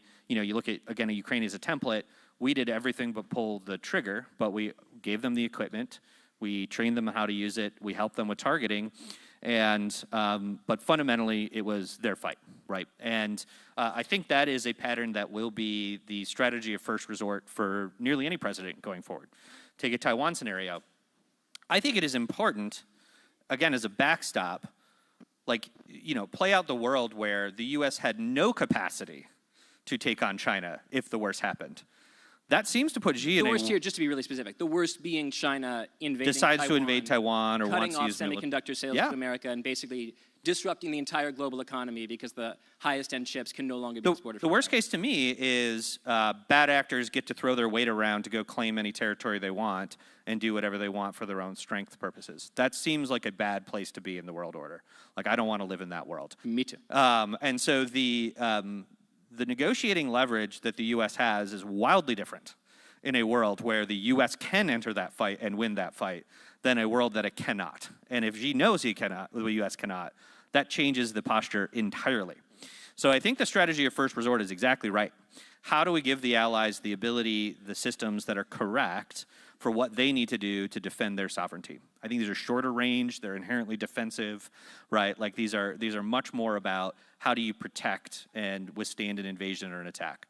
But I think the counterfactual of the U.S. has no military capability, cannot, if called to it, be able to respond. That puts the U.S. in a very bleak position. I had a conversation recently with 2 China experts about the fact that when you look at steel and cement, China makes something like 70% of the world's supply. When you look at electric vehicles, the world's biggest company right now is not Tesla, it's BYD. And coming up right behind that are two other Chinese companies. Right now, I think China makes about 70% of the world's EVs. They seem to have the edge in robotics. DeepSeek is maybe right behind OpenAI, Google, Meta, Anthropic on the technological frontier in what might be the most important technology of the century. Is China winning? Does China have an industrial base that currently would defeat the US in any significant showdown in the Pacific theater? And I should add to that just maybe the most important statistic, that the largest navy tends to win naval showdowns, at least in military history. China not only has the largest navy right now, at current shipbuilding rates, China will have a navy that's 50% larger than the US by 2030. Yeah. Is it just the Chinese century already? Yeah, I think the shipbuilding capacity was, the Navy estimated at 250 times the U.S. shipbuilding capacity. They make half of the world's ships. Outside of SpaceX, China is launching an order of magnitude more satellites than the U.S. is. So there's, on this production front, you know, they control rare earths, they control batteries, they control, you know, germanium, which is critical to semiconductors and a lot of other things. So there is a lot of these critical supply chain components that they have strategically bought up the capacity for the mining, the refinement, the processing of these. They have underwritten the supply chain. They have crushed other suppliers in the market strategically as a national security strategy to choke point the supply on these things. Like, there's no question that they are in this to have control. And you can see the consequences of their control. It's like a really trivial example. I think Australia at one point noted that, somebody in the affiliated with the Australian government noted that they said that what was happening with the Uyghurs was genocide. The next day, China cut all of the wine imports from Australia and zeroed it out, as well as several other things. So they will use that control to their advantage whenever possible. So I do think it is something to be very cautious with. On the military side, I agree with you that, you know, the mass does really matter, right? Like the U.S. theory of victory is very much based around this idea that the conflicts of the future will look like the Gulf War, where it was essentially decisive and it was over in like 10 days, right? And that is what the conflicts of the future will look like. That this idea that we will have overwhelming firepower, sophisticated weapons, and they'll be so much better. The current war, like if you war game out, most of these war games estimate that we would be out of key munitions in a China fight in 8 days. Like crazy, right? And so the strategy is based around this idea that our overwhelming superiority and technical sophistication will be able to dominate. History is not very favorable to that argument, right? Like it is, you look at Ukraine, you look at most of these conflicts, it is protracted, and it is a production and industrial scale thing. World War II, right? Like we were able to outproduce the Germans. I think, you know, one of my favorite statistics is we were producing bombers every 63 minutes in World War II. Like absolutely insane rates that we could produce these things. So I think this industrial capacity question is a critical national security question. And this is something we spend a lot of time thinking about, which is it is not enough to have a technically superior capability. You have to be able to produce this at scale and rapidly, right? Like in World War II, it took us 2 years to reprogram the US economy to a wartime production. And I do not believe we will have 2 years in any conflict where we need to be prepared to respond. And so you have to prepare for this in advance. You have to tap into commercial supply chains. You have to build up this American supply base that can actually respond to these things. And I think it does exist. I think it does exist. Like the automotive supply, the industrial supply is quite good. It's just different than who has participated in defense historically. And I want to be extremely clear. I don't want to seem to be saber-rattling here. Like, I'm not looking forward to World War III. In many cases, I think, and you and I have talked before about this, there's a degree to which a strong American industrial base serves as a deterrent to war in the Pacific because China perceives it to be so difficult to win certain conflicts that those conflicts never happen in the first place. So I don't want the line of questioning to seem like, how do we win a war? In many cases, this is about preventing war in the first place. That said, when it comes to bottlenecks and impediments to building our own supply chain, I would think our own industrial base. I would think that in an ideal situation, what we would want is a kind of Avenger squad of trading partners that we source from and supply from. We're getting certain rare earth minerals from Australia, and we're processing them in Japan, and they're selling them to Taiwan, and we're finishing the computer chips in the US. That would speak to a world in which, for example, the US would adopt a very conciliatory approach to its trading allies, not, say, threaten to invade our northern border, not try to antagonize Europe, and certainly, bottom line, absolutely do not start a global trade war which raises the cost of manufacturing inputs that drives up the price of literally everything that you make in America. Which brings me to the tariffs. How are they going for you? You make stuff with steel, you make stuff with aluminum, you make stuff with fasteners, nuts and bolts and nails. As far as I can tell, based on manufacturing surveys and corporate statements, the cost of all these things is going up. How's the trade war going? So, we have a by and large, kind of American supply chain. And yeah, once you get down to the raw materials, that's going to be volatile, unpredictable, and yes, more predictability would be great, but it is what it is. And when we've actually looked at the economic impact of this, it's actually quite marginal for us, which is surprising. There's certain things that's bad, but it is on the whole it's quite marginal. But I think fundamentally your point is right, which is the goal is to kind of have the right configurations with the right allies, to have more of a strategic view to where we want to end up with our trading partners and our allies on this. Is the current tactics going to get us there or not? It's hard to say. I don't know, but I think I honestly do believe a bit of a reset was necessary, especially with China, right? Like I think the reset on these things and getting kind of shocking the system. Exactly the negotiating tactics. I've never been in that seat. I don't know. But a lot of the other things weren't working. Can you say one more detail about what was wrong about the system that needed to be shocked?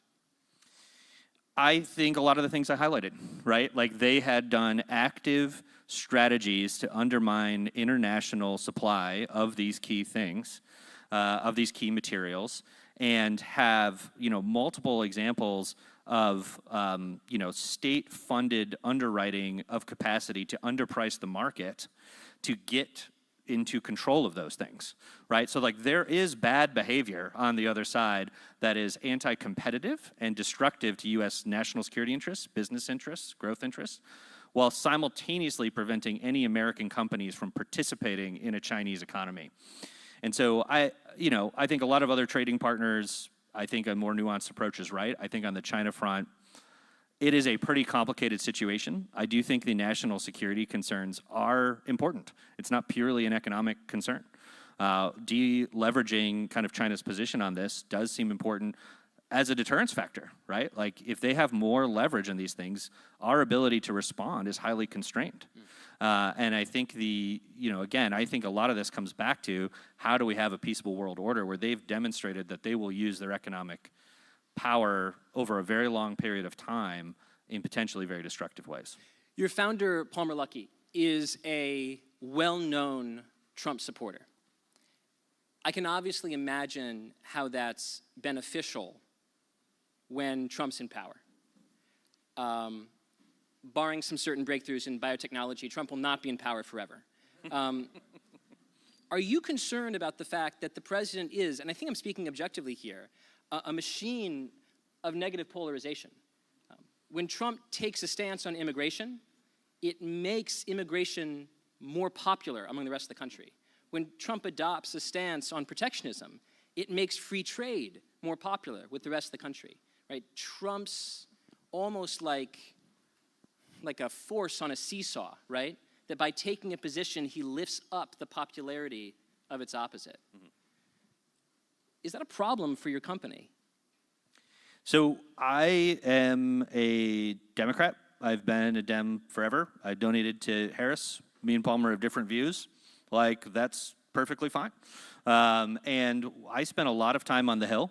The national security community, particularly in Congress, is the most bipartisan, effective part of Congress, They like agree more than they disagree. They want to have the most effective military possible in the most affordable way possible, both sides, right? Like that is like consistently what we hear, and they want anyone who's got ideas and is committed to that mission. And so I would say, you know, on the whole, like we've found incredible bipartisan support, and we spend a lot of time talking to people about like, hey, what are we trying to accomplish as a country? This is an essential function of government. How do we do this as effectively as possible?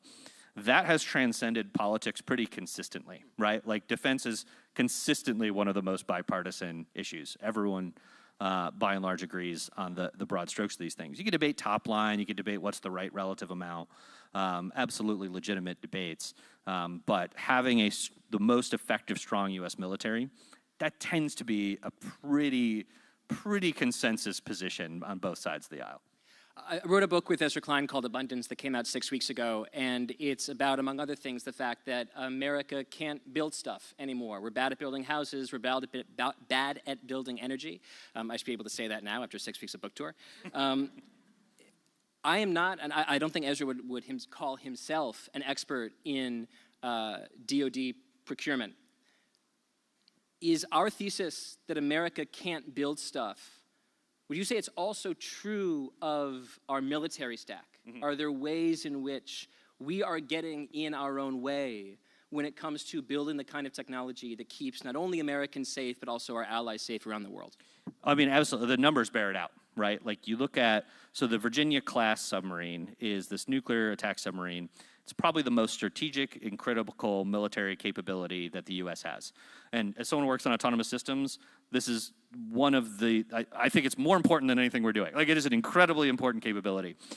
We used to be able to make 2 or 3 a year. We're down to being able to make like 1.2 a year. And I don't think we've bottomed out yet.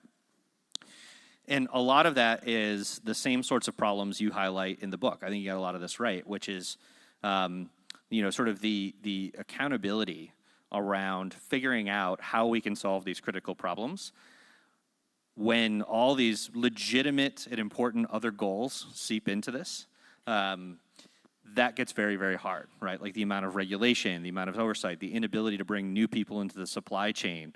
Like there's so many barriers to solving these problems, some of which the government, many of which the government has put in place, that I think a lot of those same themes ring true from my experience. It's incredibly gauche to end a conversation on one's own book, but I am out of time now, so we're just going to have to end in the most gauche of all possible ways. Brian, thank you very much. Thank you very much.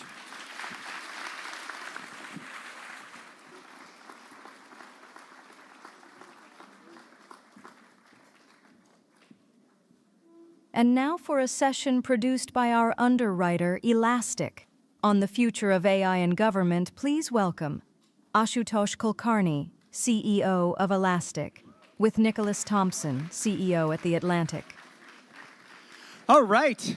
Hello, everybody. Thank you for being here. It's wonderful to see this beautiful full room. Before Ash and I get going and get deep into Elastic AI and all the cool things he's working on, I do want to tell you there'll be a break where you can network, hang out, eat cookies, have coffee at 3:20. We got some crazy stuff to do there before then. All right, Ash, hello. How are you? Good to be here. I'm delighted you are here. Thank you for being here. Thank you for supporting The Atlantic.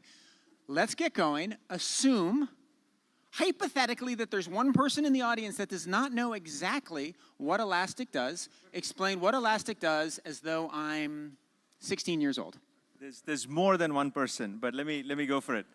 So basically, we are a search platform. So I'll give you an example of how we get used. If you're ever taken an Uber, you've used Elastic in some way in the back end. They use Elastic to map rider to driver. If you ever shopped at the Home Depot, they use Elastic behind the scenes. So when you're searching for something, it's Elastic behind the covers. In the government, we have all kinds of use cases. One of the most interesting ones is HSI uses Elastic to address human trafficking. They try and do investigations around human trafficking using our technology. So we just find patterns in messy, unstructured data, and that's what we're known for. And so trafficking, Uber and human trafficking. And so you're taking all of this data, you're putting it inside a private cloud, you're making it secure, and then you're making it more searchable, right? That's exactly right. Okay. And so tell me some of the other uses that the federal government, since we are in Washington, has for it. So cybersecurity is a big problem, as we all know. I don't know if that's something that we talked about today, but CISA uses Elastic to support the cybersecurity posture needs for all civilian agencies through one common dashboard. It's called their Continuous Diagnostics and Monitoring Dashboard. All of that is done using Elastic, and it's done in such a way that every agency is able to keep provenance of their own data, but CISA sees a federated, a global view across all of it, and through that, they're able to see if there is any patching or any remediation that needs to be done. That's all handled through Elastic. We have our technology that's used to protect devices that are deployed at the endpoint. Warfighters in kits deploy them on the front lines because this equipment is incredibly vulnerable to cyber attacks, and you don't want to let that happen. And unlike many other products, ours can be fully operational in an air-gapped environment. Do you protect the data on Mike Waltz's phone? I am pretty confident we don't work with Signal or any other technology of that sort. So, I don't know.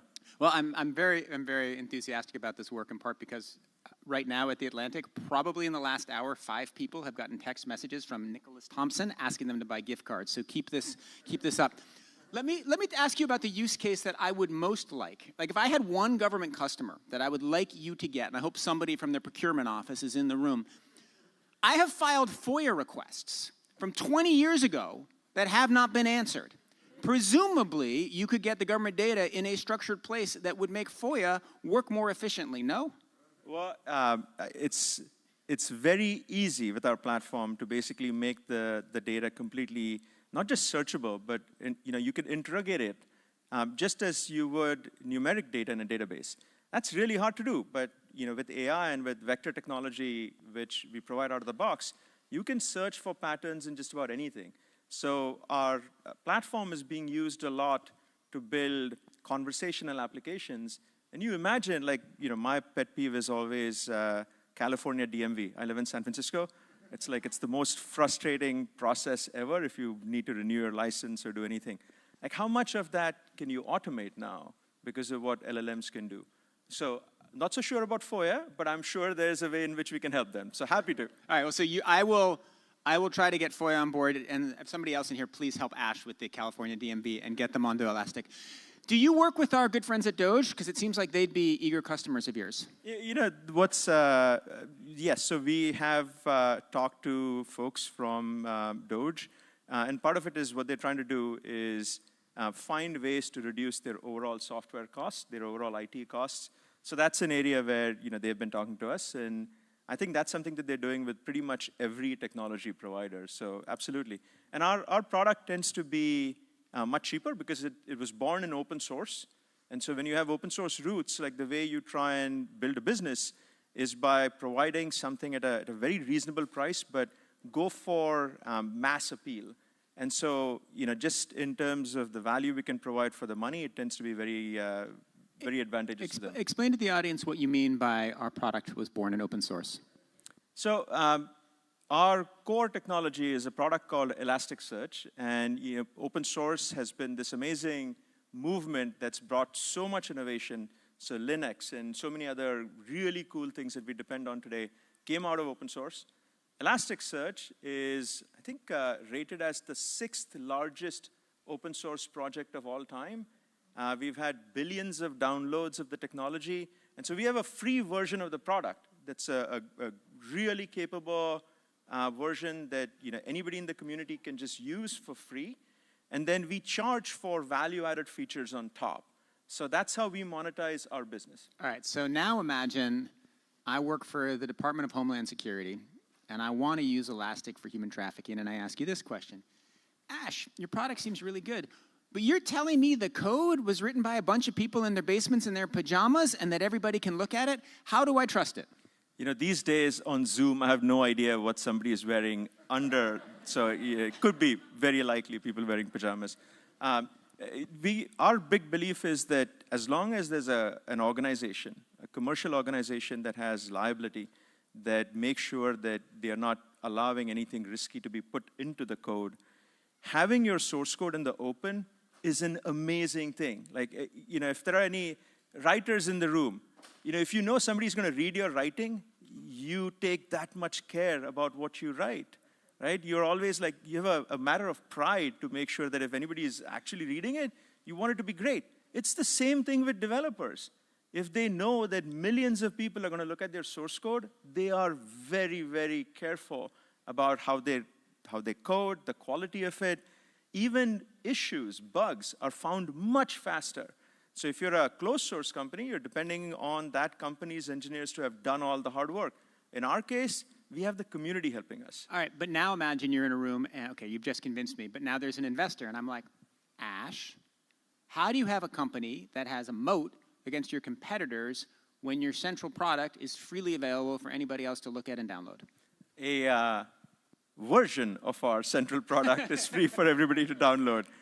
All the value-added features are obviously, that's how we monetize. So yeah, I mean, we have the open source movement is something that investors have really gotten behind. We're not the only company that is open source based. There are many others like us. But yeah, what open source also drives is very fast innovations. Like, we get so much inspiration from our community. Like, we got into the cybersecurity business about 6 years ago. That's because we saw others building cybersecurity products on top of Elasticsearch. We saw that, we were like, wow, this is a really cool business. Maybe we should get into it. And that's how it has been progressing. We got into all the AI work that we're doing because folks in the community said, oh, you know what, this whole GPT thing, these transformer models that are coming out, it would be really cool if we took those vectors that we create and put them in Elasticsearch. Well, like, that sounds like a great idea.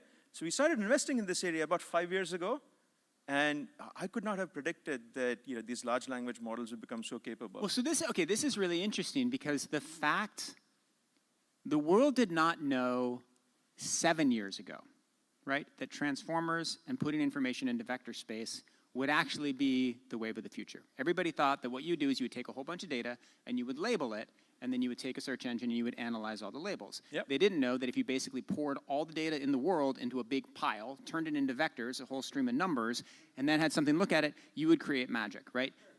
And that's kind of amazing.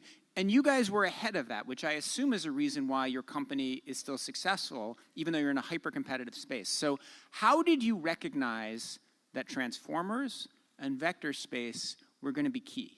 So the first thing is always, we pay attention to what our community is doing and what they're telling us. We learn a lot by just having these meetups all over the place where developers come, talk to us about what they're building on our platform, how they want to use us. We learn a lot that way.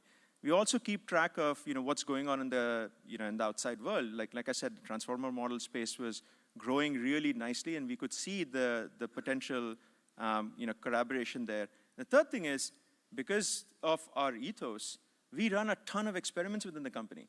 This was an idea that might have worked, or it might have completely fizzled out, and that's okay. At any given point in time, we're running dozens of these experiments, and then we see what really sticks, what pays off. But it all comes down to that ethos of open source, which I think is such a powerful thing for us. All right. We're almost exactly out of time, so a yes or no question on open source to test your commitment. I think the Atlantic's lawyer is in the other room and not here. Should the Atlantic go completely to open source where we put all of our interview transcripts and source material online with every story? That would be true open source. Should we do that, yes or no? Your confidential informants as well?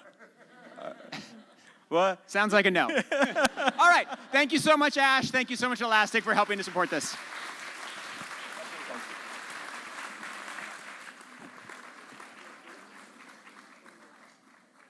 Here to discuss what's next for the U.S.-Canada relationship, please welcome Kirsten Hillman, Ambassador of Canada to the United States, with the Atlantic's Jeffrey Goldberg.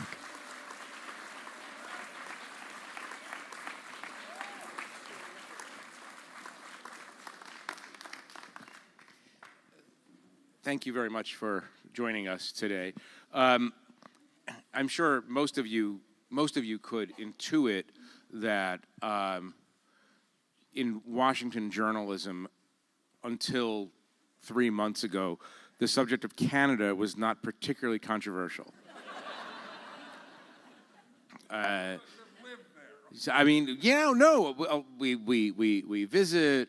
We like Tim Hortons. We like hockey. It's the world's longest peaceful border.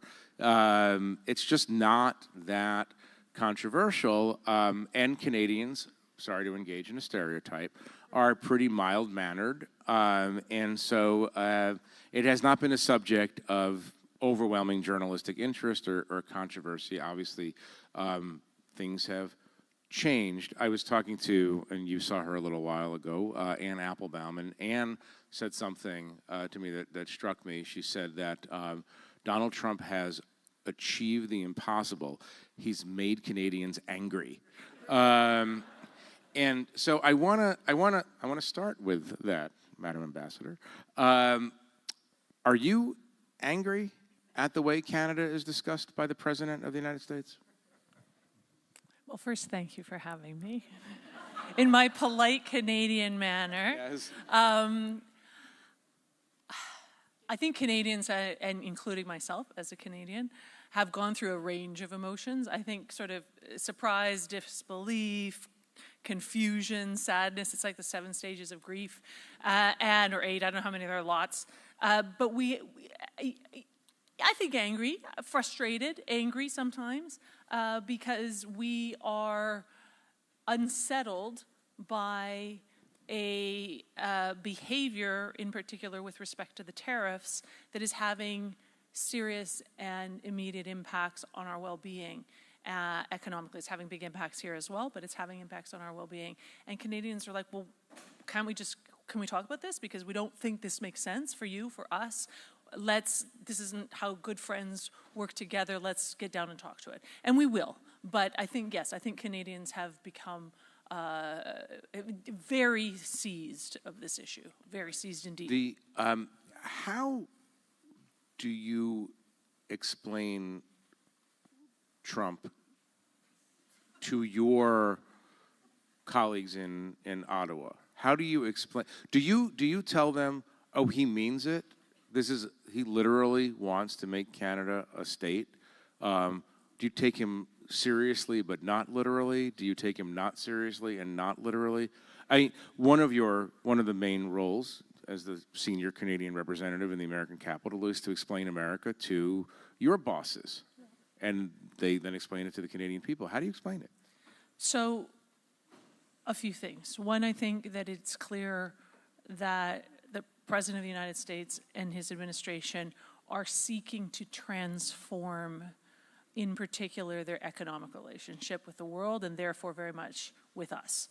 We have the single biggest trading relationship with you of any country in the world. We're your biggest customer. We buy more from you than China, Japan, the UK, and France combined. Like, it's a huge relationship in all ways, not just economic. And the president and his administration are seeking to change that in ways that I think are quite consequential. And so that's the first thing I say. And that is what it is. It will change, and therefore we will change, and therefore we will move into something different than we have been in for a few generations. In terms of taking the president seriously, Donald Trump is the president of the United States. Of course we take him seriously. Of course we take him seriously. He's a man with enormous influence and power over this country and the world. And so, yes, he has to be taken seriously.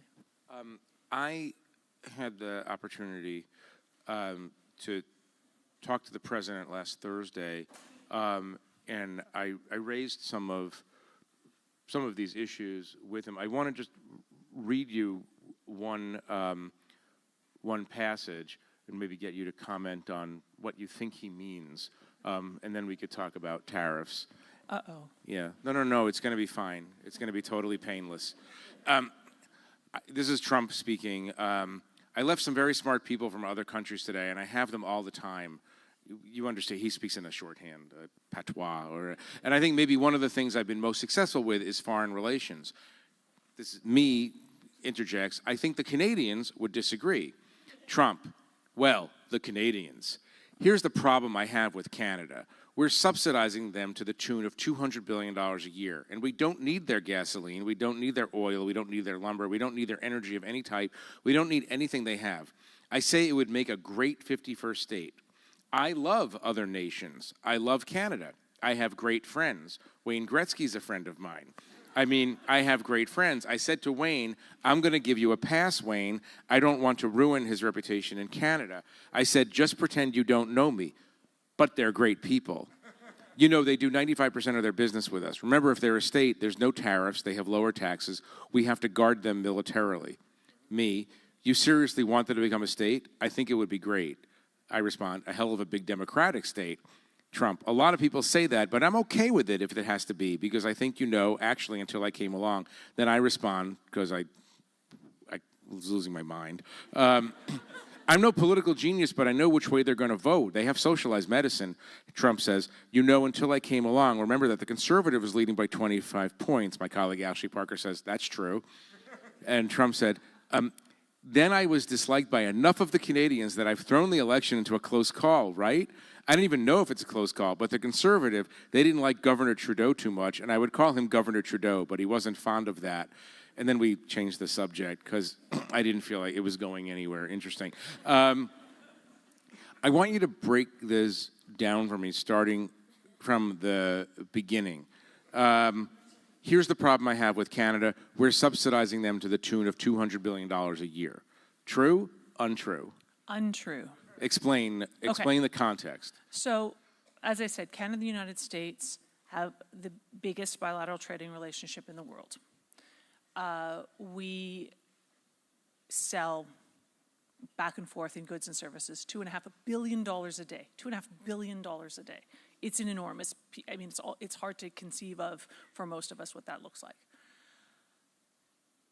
In that relationship, for those who are looking at this through the perspective of balanced trade, which the president most certainly does, in other words, that we sell as much as we buy, Canada has a trade deficit, in other words, we buy more than we sell, of manufactured goods, of electronics, certainly services. So stuff that Americans make and manufacture, the things that the president is very deeply concerned about ensuring stay here for good jobs for Americans.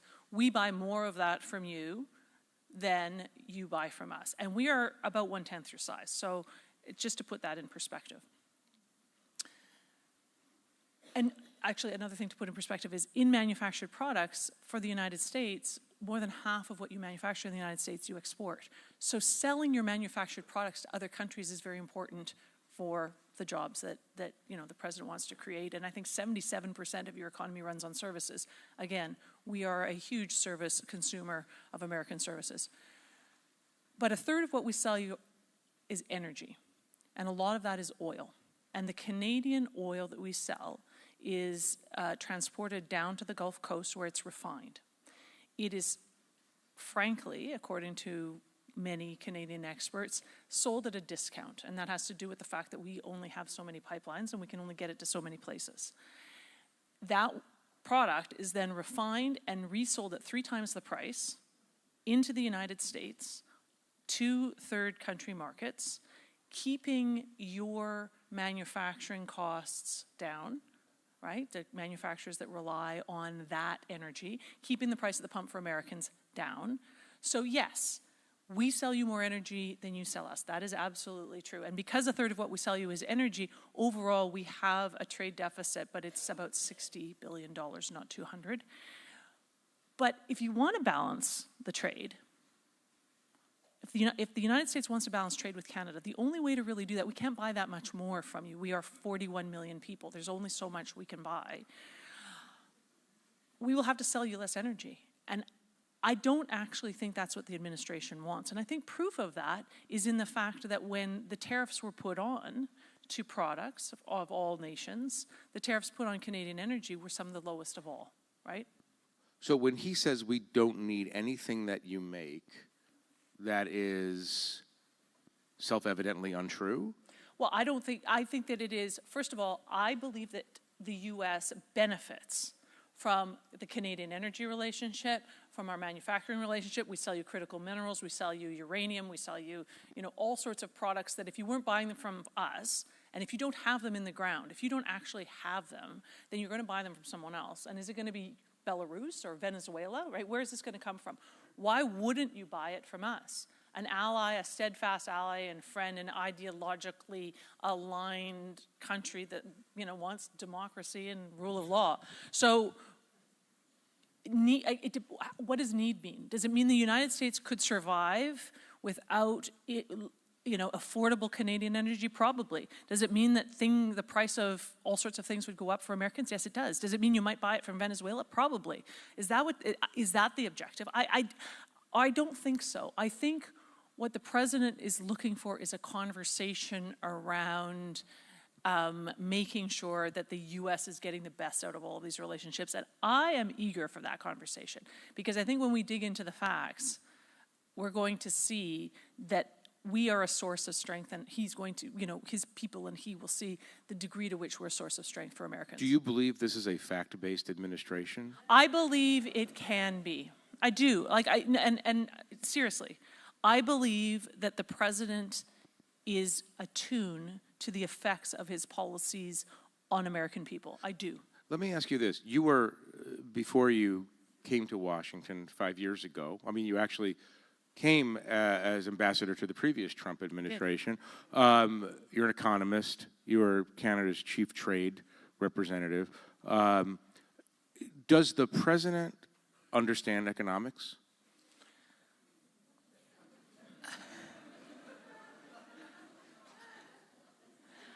I think the president understands. I think the president has a very specific vision of what he's trying to do in America. I think there are a lot of people that don't feel that the means by which he is seeking to do that make sense or are traditional. But he's undaunted. I mean, I think that's really clear. The president believes in putting in place policies, in particular tariffs, to draw investment into the United States and manufacturing into the United States. And he believes that that is going to work. And I am not here to question that. I am here to say, if that is the policy that the United States wants to adopt, there are ways in which, in applying that policy to Canada, you are actually undermining your own policy. Can you spend a minute or two, I know it's not very long, explaining, necessarily from a Canadian perspective, the flaws in, not a specific policy, a general notion of tariffs that the Trump administration is propounding? So tariffs are essentially a tax on anything that's imported into the country, right? Well, that's what they are. Not essentially. That is exactly what they are. They are a tax on something that is imported into the country.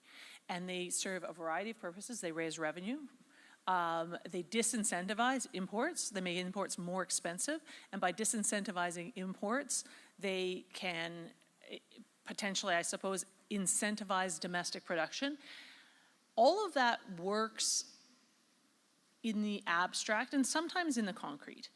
But again, coming back to Canada-US, we are deeply integrated over generations to be as efficient and competitive as possible as neighbors and partners by using the comparative sort of advantages, if you will, of each country. So we are a commodity country.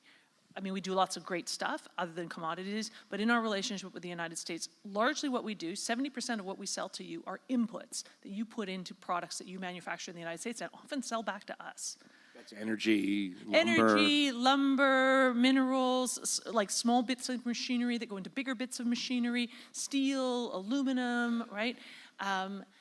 And, Canadians might well say, well, wait a minute here. We actually want to be doing that manufacturing at home. And back to one of your first points, one of the reactions in Canada, which I think is a positive for our country, is hang on a minute here. We need to be doing more for ourselves.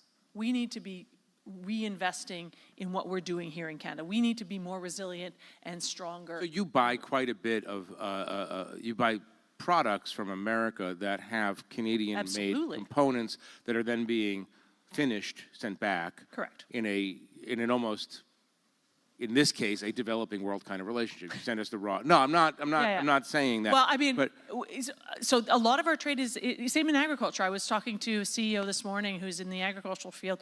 We sell you 10,000 cattle a month, right? Which you process into food, and you sell some of that food back to us. You sell a lot of it here at home. But, so we are deeply integrated, and sometimes it goes the other direction. Sometimes you sell us raw materials that we manufacture, but largely it is in that direction. And so that is a good deal for America. That, coupled with inexpensive, reliable energy, is a good deal for America. And I think that is the proposition, back to your question about does this rationale make sense? I'm not gonna say whether it can make sense with respect to some of the objectives. With respect to our country, if somebody says, is this a fair trading relationship? Is the US getting a good deal out of this? You are getting a good deal out of your relationship with Canada. There is no question about it. But we'll see what more the president needs to talk about in this space. What does an angry Canadian look like? No, I'm serious. Like. Did you watch that last hockey game of the four?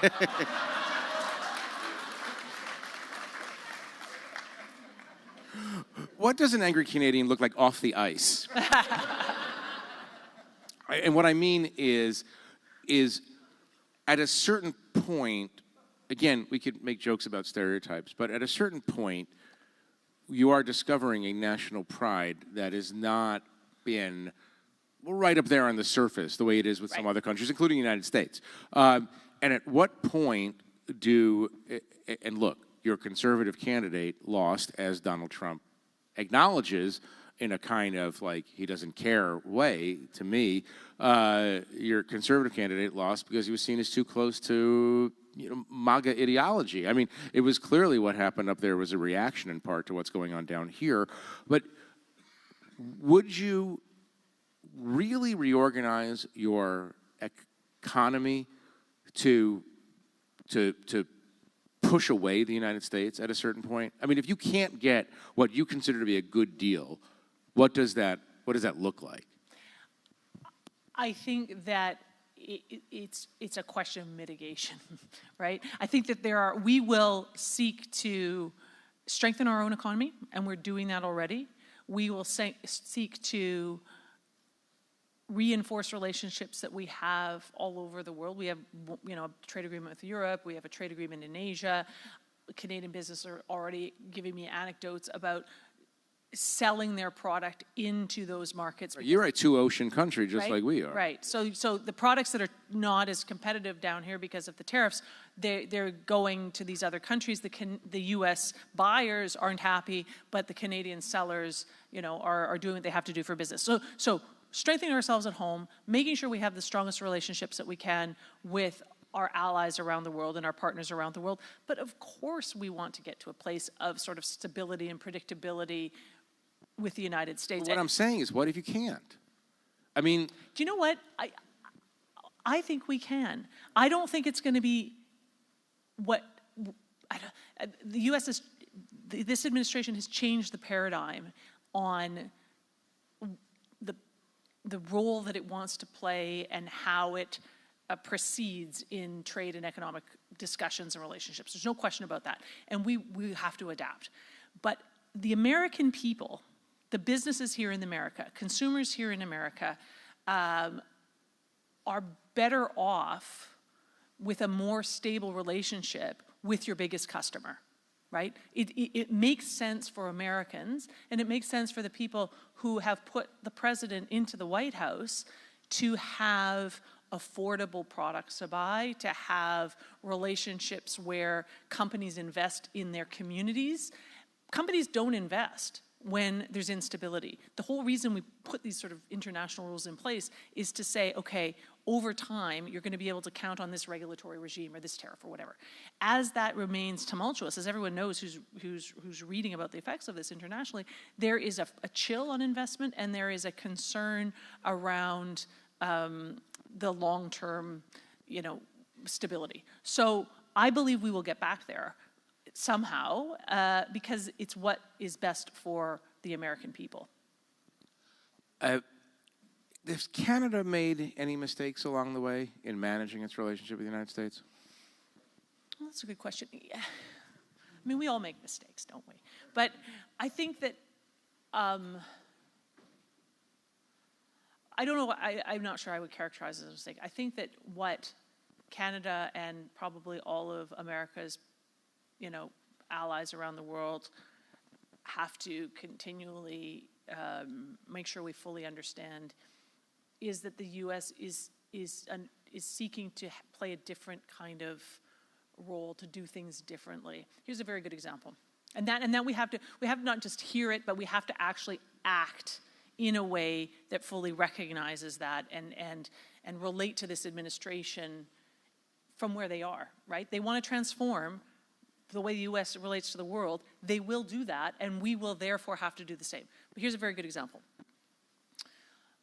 In a lot of this bilateral sort of engagement that is happening with countries, I have noticed that the administration seems far less interested in something that was a big feature of U.S., especially in the economic space, U.S. activity, which was leading the international rulemaking and sort of influencing the world by setting rules for the world. A very good example is I was our chief negotiator for the Trans-Pacific Partnership, and in that agreement, the United States had very specific goals with respect to intellectual property rules that they wanted to have in that agreement. We were 12 countries in that negotiation. No one else wanted those rules, or many of them none of us were interested in, but the U.S. insisted on a series of rules in that agreement. And we wanted the United States in that partnership. And so we all figured out a way to accept those rules. When the United States backed out of the Trans-Pacific Partnership and the rest of us went forward and implemented that agreement, we carved all those rules out. They're gone. So the regulatory changes that we would have all made in our own countries in order to align with U.S. interests and U.S. business interests are gone. We're not doing it, right? And this sort of bilateral transactional approach with countries has advantages for sure, but it does remove the U.S. from that space, and I find that is going to be interesting to see how that plays out. Let me ask one specific question on the subject of non-economic relationship. Your military is very small. You have I think 68,000 active duty soldiers, airmen. 70 sailors. 70, not 68. You don't spend even 2%, I think, of GDP, although you're trying to move it slowly. Isn't there a legitimate reason for Americans to say, well, Canada, like many European countries, just hasn't pulled its NATO weight? I mean, I'm wondering if that's something that stimulates some American resentment of Canada. I think that there's no question that not just the U.S., but all of our NATO allies are eager to see Canada spend more and faster. We have tripled our spending in the last 10 years or so, but yes, we can do more, and we will do more. We just had an election yesterday.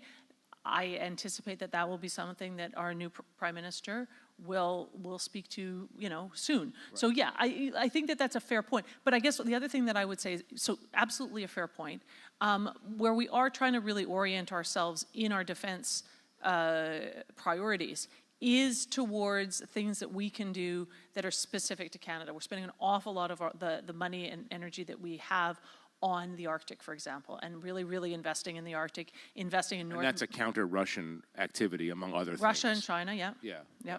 I'm going to go over a couple of minutes because I'm now making myself into a Canada expert rather late in my career, but I find this conversation endlessly fascinating.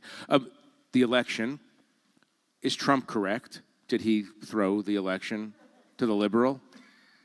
I'm asking you for your analysis. I understand you're apolitical in this role, but I'm asking you as a Canadian political analyst.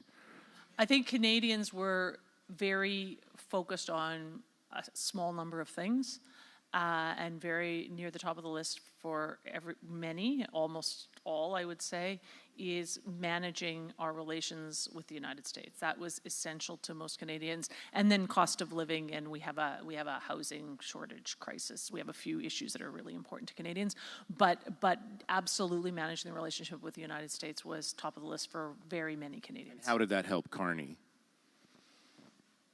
Well, that's a good question. I think that Prime Minister Carney, so our Prime Minister who was just elected yesterday, was the former governor of the Bank of Canada, former governor of Bank of England, has a very strong economic pedigree And I think that Canadians saw that as a skill set that would be very important in this moment in time. If we're in a moment of transformation, I think Canadians said, okay, this seems to be the skill set that we prefer. This is my, as a citizen, sort of analysis of it. In other words, he understands what's coming in these negotiations and is ready. Yeah, I mean, he shepherded Canada through the 2008 financial crisis. Right. He shepherded the UK through Brexit. So he is someone who has dealt with big economic transformations, and I think that was something. And he's never been elected to office before, Right. so he's not a politician. So that was, I think, very uncommon, right? Right. So we'll see, but I think that if I was to say, I think that's, and it's not me, it's essentially what the pundits in our country are all have the similar analysis. One more, it's not really a short answer, but I'm asking you to make it a short answer, but it's something that is interesting to all of us, this resurgence of Canadian feeling. Under pressure, Canadian patriotism is becoming a thing. And I'm wondering, just speak to this point as a Canadian, native of Alberta, do you feel differently now as a Canadian than you did 6 months ago? Not me. I represent Canada in a foreign land, right? And I am every single day reminded of my Canadianness. It's a big part of my job to understand that and to express who we are as a nation to you here in the United States and others that I encounter. So for me, no. But I would say Canada is a deeply patriotic country. We're a deeply patriotic country with a strong sense of, our values, who we are, and our hopes and dreams. But more to your beginning point, we're a quieter bunch about it, right? We are not born of revolution.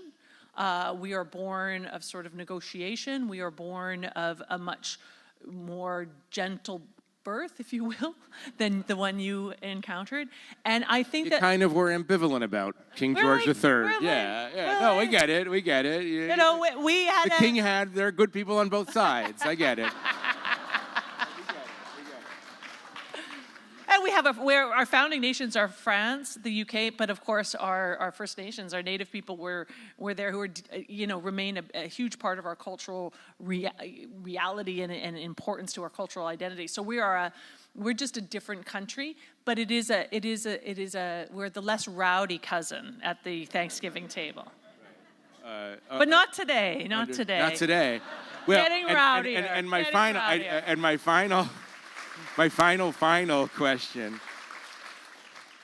When you met Donald Trump 5 years ago, when you first came to Washington to do this job, did you think that he was anti-Canadian? No. Did you anything suggest that, there's trouble afoot here? No, in fact, I met President Trump during the NAFTA renegotiation a few times, and then over the course of the COVID crisis when we had to slow down the border. And on the contrary, I think very supportive of Canada, U.S., very supportive of us. I don't think that President Trump is anti-Canada. Just to be clear, I don't think President Trump is anti-Canada at all. I think and Canada's not anti-United States. I mean, we love you guys. You're our neighbors and our friends. I mean, you're talking about military. We fought and died together in all the wars, and First World War, Second World War, Korea, Afghanistan, all over the world. So there is no greater partnership. We have almost 500,000 people go between our two countries every day. Not maybe lately, but but truly, we have an enormous amount of interconnection, and so we are. If you ask me why I'm confident that we will figure this out, it's because of that. It's because of the 500,000 people almost every day. It's because of all of this. We have to. Those of us who represent our people, that is our job, is to figure it out, and we will. And I'm convinced that the president will be happy to do so, or will certainly do so. And you know what else is big in Canada? The Atlantic. Did you know that? I Big magazine in it. And so on behalf of the Atlantic, we thank you for coming today. Thank you. Thank We you. will now take a brief break. Please return to your seats in 15 minutes.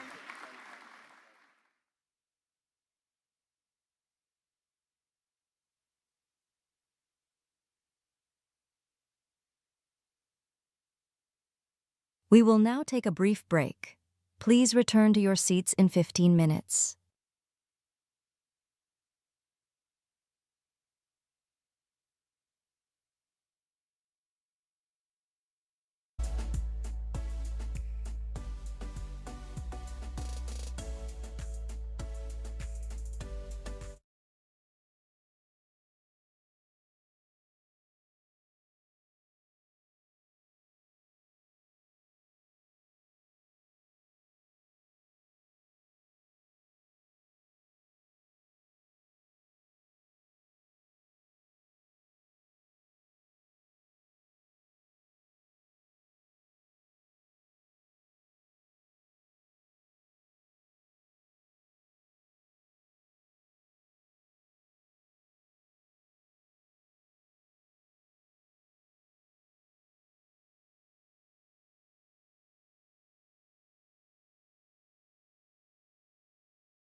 Please take your seats. The program will begin momentarily.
Please take your seats. The program will begin momentarily.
Please take your seats. The program will begin momentarily.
Please welcome Executive Vice President of Atlantic Live, Candace Montgomery.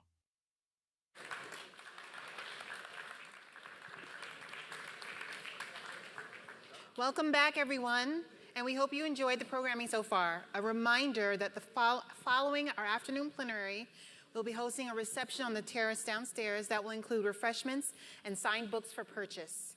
We hope to see you all there. And don't forget to take your Atlantic bags off the back of your chairs when you go down. Let's jump back in.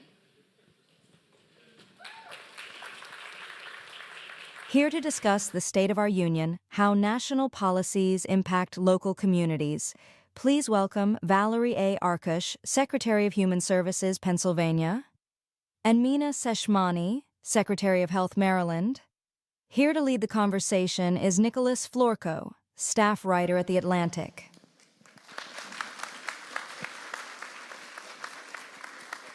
Dr. Arkush, Dr. Seshmani, thanks for being here. I want to start this conversation with a topic that I think you all have been probably thinking quite a lot about. So we're here to talk about how states can adapt and innovate. And I want to talk about that adaptation part first, because it seems as if there is going to be quite large cuts potentially to funding from the federal government to the states. As I understand it, both your states stand to lose hundreds of millions of dollars in grants. And I'm hoping you could first just help us understand, if cuts like that go through, what happens? Like, what are the sorts of programs that we could potentially see cut? Yeah.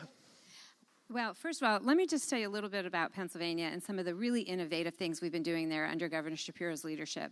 States historically have been these innovators, right? Laboratories to try out new programs, and certainly we've taken advantage of that in our Medicaid program.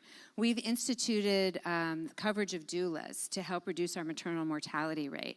We now have a way to pay for what we call street medicine, where medical teams go out and meet people literally where they are, even if it's on a park bench or in a street, to help provide medical services and get those folks connected into care. And we've been doing a lot of innovative work in our rural communities to try to stabilize healthcare in those settings. And as we look to the future, a lot of that ability to innovate could potentially be reduced. You know, I think sometimes people forget that states must balance our budgets, whereas here in Washington and obviously federally, that is not the norm. And as costs potentially get shifted to the states, it will be extremely difficult for states to make up those costs. Dr. Seshmani, anything to add? Yes, and I am now 3 weeks into my job as Secretary of Health. And before that, I led the Medicare program in the Biden administration. And, you know, the conversation that we're having is not just about cost. It's about state and federal partnership. So, for example, I mean, I will piggyback off of what Secretary Arkush said. States really are the laboratory of innovation. That's one of the reasons that I was so excited to be able to move from the federal government to a state. And that innovation absolutely requires where states have on the ground eyes and ears and expertise, and being able to have the federal government leverage that so that things can have an impact nationally. So, for example, COVID funds, which are not actually funds for COVID. They were public health funds that were distributed during the COVID pandemic to really improve electronic laboratory monitoring, immunization efforts, et cetera. With those COVID funds in Maryland, our public health labs created advanced molecular lab tests. That wasn't just for COVID. In particular, recently, we identified a listeria outbreak for the country where people got listeria, and through our labs, we were able to tie the genetic strain of the listeria that people got to a boar's head meatloaf. And importantly, we partnered with CDC on that, because while we have information on Maryland, we don't have information on where else that boar's head liverwurst went. And in fact, they had to recall 200,000 pounds of this boar's head liverwurst across the country. There were 60 hospitalizations, 10 deaths, and it's both because of the funding that we had received and that federal-state partnership that we were able to limit that outbreak to only 10 deaths. So I think it's important to remember that this conversation really is about the overall state and federal partnership, and the funding is one important component of it. I know that you said it's your third week. What has... How'd I do? Are you having second thought? How do you prepare for a potential of cuts in the hundreds of millions of dollars? What have the last few weeks looked like for both of you in sort of contingency planning? Well, I can start as, again, someone who is coming into this role, right? I'm getting briefed by all of our teams.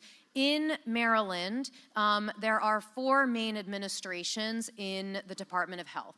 There's the Public Health Administration, Developmental Disabilities Administration for all the disability services, Behavioral Health Administration, and Medicaid.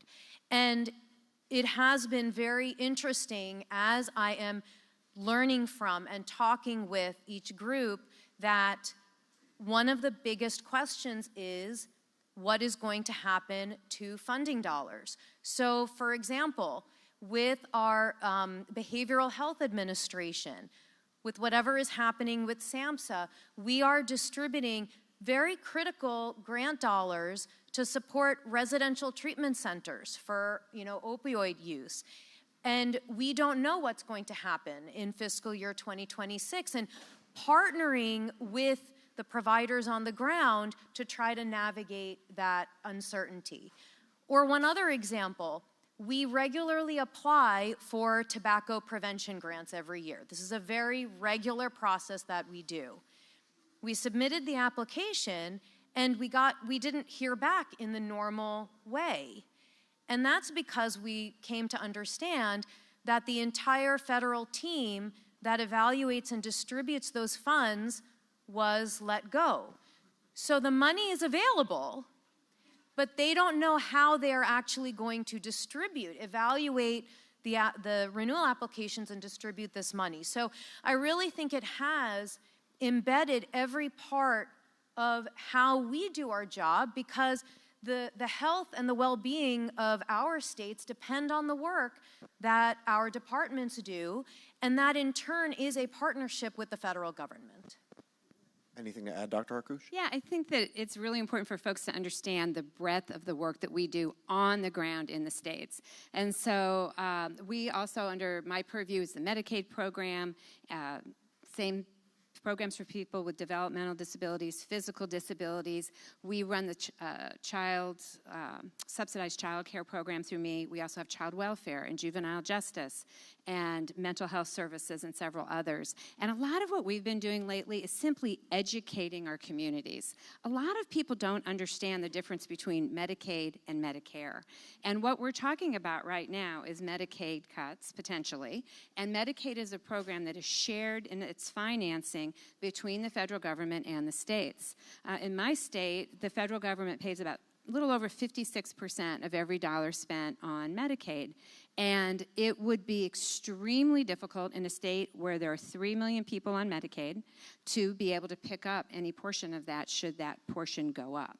So it's a lot of time spent making sure people know we have 1.3 million children that get their health care through Medicaid. We have 59% of the nursing home beds in Pennsylvania are covered by Medicaid. But also, very importantly, something called home and community-based services. And so most people want to age in their home, in their community, in the house that they love. And that is paid for in many instances through home and community-based services through our Medicaid program.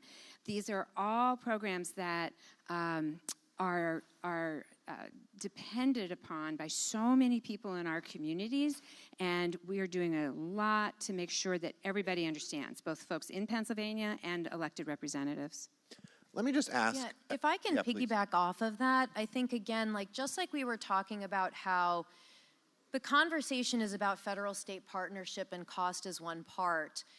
Similarly, when we're talking about Medicaid, it extends beyond the people who have coverage through Medicaid. That is critical. To your point, we pay for 40% of births in Maryland and half of the children in Maryland. But also, our nursing homes get 80% of their revenue from Medicaid. Our hospitals get 20% of their revenue from Medicaid. So you're really, if there are changes to Medicaid, if they are not done in a thoughtful manner, then you could end up with entire aspects of the healthcare ecosystem crumbling under the strain. So it's really important to remember all of the ways that the dots connect, and also how they connect. You mentioned, juvenile justice services. We recently, in our next year's budget, are using opioid restitution funds to be able to pay for targeted Medicaid services to people with SUD who are incarcerated 90 days before they leave. Because not only does that then help the health of those people who would be eligible for Medicaid, but also it enables them to go back out into the community and not end up back in jail. And so you have to think about those larger consequences on the economic well-being of the community, that if you're looking only in a targeted way at one particular aspect, then it's like squeezing one end of the balloon and the other end pops open. I just want to add some context here for the audience, because I think maybe some folks know, but I think the reason why we're talking about Medicaid, right, is because there's some chatter in Washington that Medicaid cuts are on the table to pay for potential tax cuts. So before we move on from this subject, I was curious though, are there any cuts that you can live with in Medicaid programs from your perspectives? I want to broaden that out a little bit to what cuts would mean for everybody. So I run into people all the time who say, well, I don't have Medicaid. Like, why is this a problem for me? And I remind people that when you have a system that pays for such a large piece of our healthcare ecosystem, that it does impact everybody. And so, for instance, in our hospitals in Pennsylvania, and particularly in our rural hospitals, since Pennsylvania did the Medicaid expansion in 2015, we have reduced uncompensated care to our hospitals by nearly 28%. And so if the uninsured rate goes up, then hospitals are going to see more uncompensated care. Many of our hospitals, particularly rural hospitals, are really struggling financially. We don't have a hospital in the Commonwealth that can absorb that kind of an increase in uncompensated care. We also will know that our emergency rooms will get busier. Our urgent centers will get busier, because if you don't have health insurance, you can't make a doctor's appointment. It just doesn't work that way. And then, for everyone who remembers what life was like before the Affordable Care Act, hospitals that see an increase in uncompensated care will have no choice but cost shift to the folks who can and who are paying for their care. And we'll see the charges to patients who do have insurance go up. We'll see the cost of health insurance go up more rapidly than what we've seen in these last few years, since the Affordable Care Act enabled most people to be insured. And we've cut the uninsured rate in half in Pennsylvania, down to like 5%. You mentioned the Affordable Care Act, and I want to just ask, because we're in this town, we're also talking a lot about premium tax credits that make it easier for people to get insured through the ACA that need to be reauthorized. How would something like that not being reauthorized impact folks in your states? I'm happy to jump in on that. So, for folks who didn't live and breathe the Affordable Care Act, it was very carefully constructed that folks would, the assumption was that all states would expand Medicaid. Most have at this point, but not all. And that then what they called the Obamacare exchanges would kick in. In Pennsylvania, we run a state-based exchange called Penny. And the last few years have seen a doubling of enrollment in our state-based health insurance exchange because of the premium tax credits that increased in the Biden administration. Our folks at Penny have done some calculations that if those premium tax credits are not renewed, there are folks who are going to see a doubling of their insurance costs, and it will for sure become unaffordable for them. And these are not people that are going to qualify for Medicaid. They generally will make too much money to qualify for Medicaid, so they will be stuck. They will be stuck in a new kind of donut hole where what is available to them isn't affordable, and they actually make too much money for Medicaid. I echo everything that Dr. Arkush said. So I worked on the Affordable Care Act. I led the Office of Health Reform in the Obama administration. In fact, we had a stat then that uncompensated care added $1,000 onto everyone's premium because of the cost shifting when healthcare providers had to care for the uninsured and then were trying to absorb that medical debt. In addition to an increase in the uninsured, the additional burden on everyone else when you have that uncompensated care, the health impacts of not having insurance. All of the things that we are talking about also have a detrimental impact on innovation, both in the way that we have both described, where when you're not scrambling to, predict or track what could be coming down the pike, you're actually able to engage in meaningful partnerships, public, private, to be able to drive improvements. But also, one of the great things about the Affordable Care Act was unleashing entrepreneurship, because people no longer had job lock where they felt that they had to stay in their job because they needed that health insurance. We'd estimated it was $3 billion in lost wages a year from job lock. And any step that you take moving back from that means that maybe there's someone who had an incredible idea that they can no longer see through and go into business. And I think all of you know, anybody who's in healthcare, how many incredible ideas have come to fruition to improve health in our state, in our states, in our country, perhaps because somebody was able to go and pursue that idea. So this also has ripple effects in the broader economy that's important to consider. So we just got deep in the policy minutia of the ACA, of Medicaid. I want to broaden it out quickly and talk a little bit just about trust.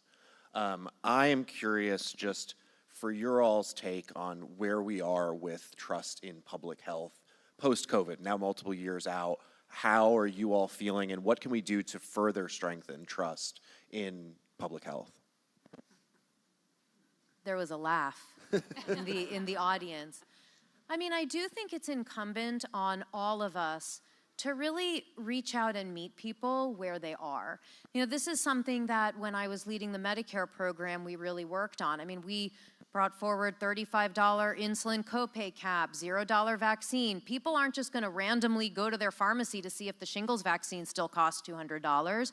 It's really important that we are all engaging locally, and I think that needs to continue, especially now. The measles outbreak is tragic, that there are all of these deaths that are completely preventable. How do we reach people where they are in a way that can help them to understand what can help keep them healthy? I think that is something that is not just on Dr. Arkush and myself to do, but it's really incumbent on all of us, because at the end of the day, people do want to hear from their neighbor, from their community, because that's where then they can get more tactical and real life advice and support and information. Yeah, and just to add to that, I think we're at a really interesting time. For those of you who got to hear Dr. Collins speak earlier today, talking about the incredible advances that we have made in medicine with things like immunotherapies and cell and gene therapies. Our governor in Pennsylvania is making substantial investments in life sciences, trying to grow work that's already being done on the ground in the Commonwealth, and we're really excited about that. And then at the same time, we need to be balancing the fact that at the end of the day, medicine and healthcare is about people. And people get most of their advice that they trust from their personal doctor or caregiver, their nurse practitioner, whoever it is that they go to for their care. And that's where the trust comes from. And we have to make sure in this moment that we balance both of those things, that we don't want to lose the incredible innovation that we have seen in this country. And at the same time, we need to be bolstering our primary care systems. We need to make sure that everybody feels like they have a healthcare professional that they can go to and trust when they have a question about a vaccine. They should get their children vaccinated. And I'm really getting a little nervous that we're going to lose that balance in some way.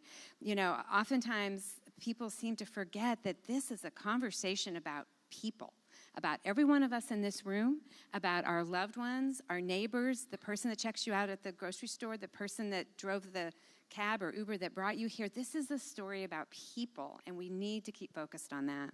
Yeah, I mean, you both have touched on measles, I believe, and that it's one of those situations where I know neither of you are in Texas, but it is really difficult to figure out, where do we go from here? How do we prevent this from happening again? And I don't know if we fully figured that out yet. Well, and I think part of the issue is we need to have good data, right? I mean, this comes back again to that boar's head listeria outbreak. You have to know where cases are happening. There has to be that data collection and sharing. And the federal government plays a very important role in that and needs to continue to play a very important role in that, because that is the only way.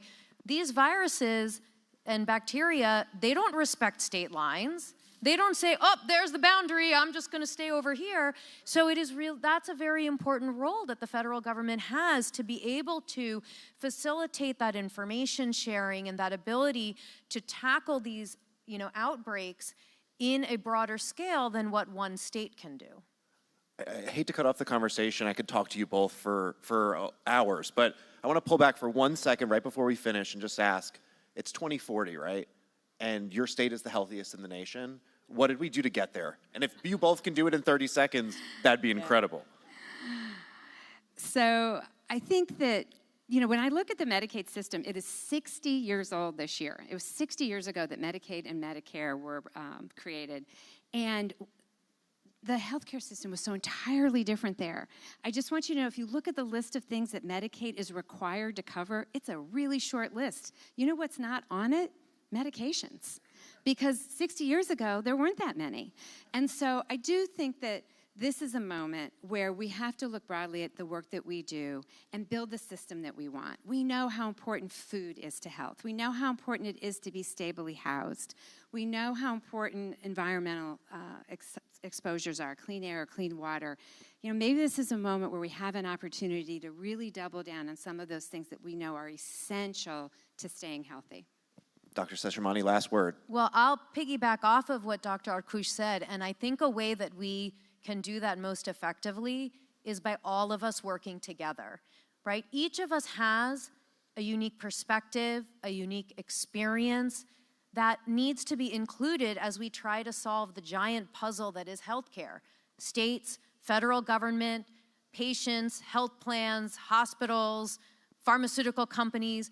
And so it's really important for all of us to really roll up our sleeves and link arms and have the humility to say, I don't have all of the answers, but I want to work with you to figure out what we're going to try to address and how we can best address it. And I think that's the way that we will be successful. And we'll leave it there. Thank you both for this.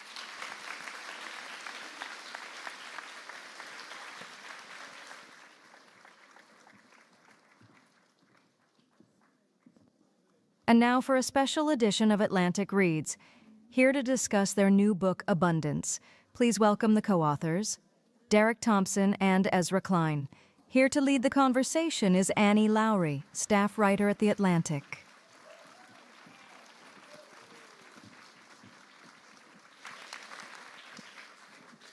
Okay, thank you everybody for being here. My understanding is that they did not mention in the introduction, and just so everybody knows, Ezra and I are married. We've been married for a very long time. So I was making a couple jokes about how I'm just going to cut him off and just dunk on him incessantly. And I was like, if the audience didn't have that information, this could be extremely awkward. Like, wow, she's really rude to the invited guests of The Atlantic. Oh my goodness. Okay, so I want to talk about abundance in this moment, where I think that I had thought, and probably a lot of us in this room had thought, that we would be talking about abundance in terms of a Democratic Party that feels like it has a little bit lost its way, and a Republican Party that is moving to deregulate and bring a lot more production back to the United States. And instead, we are in this moment in which it seems like we might actually even possibly have a recession thanks to an enormous, enormous set of tariffs that now apply to every single American trading partner. And so I want to hear both of you update your book for this moment now, right? Like, how are you situating this now that we have this policy environment that is not the one that I think we thought it was going to be 3 months ago? Shall I begin? Yes, Derek. Okay. Look, I think this book would have been somewhat awkward to position if Donald Trump became president and said, I've just won an election that's all about unaffordability. And at the heart of unaffordability is the unaffordability of homes. And so the first thing I'm going to do is create a blue ribbon commission to figure out all the ways we can reduce housing prices, beginning with reducing the price of the most important inputs for housing, like wood and drywall. And instead, he goes in the entire opposite direction and raises tariffs on Canadian lumber and drywall that we get from Mexico. You could also imagine a position in which we'd be in sort of an uncomfortable place if Republicans came into power and said the one thing we need to do is to make it cheaper to manufacture things in America. Because the one thing we have to do to become bigger and richer and stronger as a country is to build and build and build, and so we need a true abundance agenda. So we're going to reduce the price of building stuff in America. Instead, as Annie perfectly reviewed, we raised tariffs on all of our trading partners, thus guaranteeing that the inputs that manufacturers buy in order to make the stuff that they sell or export, those got more expensive. So now the cost of manufacturing is rising in America, and every single manufacturer that various Fed surveys are asking, hey, how's manufacturing going for you? How do you think it's going to go in the next few months? Are saying, respectively, absolutely terribly and even worse. So there's clearly a world in which the message of liberal abundance would have been complicated by the clear juxtaposition to an excellent version of conservative abundance. And unfortunately for America, and narrowly fortunately for our book, that didn't happen. And the president is pursuing a kind of aggressive and chaotic and almost cartoonish scarcity agenda. You know, we don't have enough manufacturing, we need less immigration. We need less trade. We don't have enough housing, we need less immigration. Every scarcity he's identifying some other thing that we need less of. And so fortunately— Less dollar dominance. I'm sorry, less dollar dominance. Less Fed independence. We can go down the line. Sing it, yeah. Less tax revenue?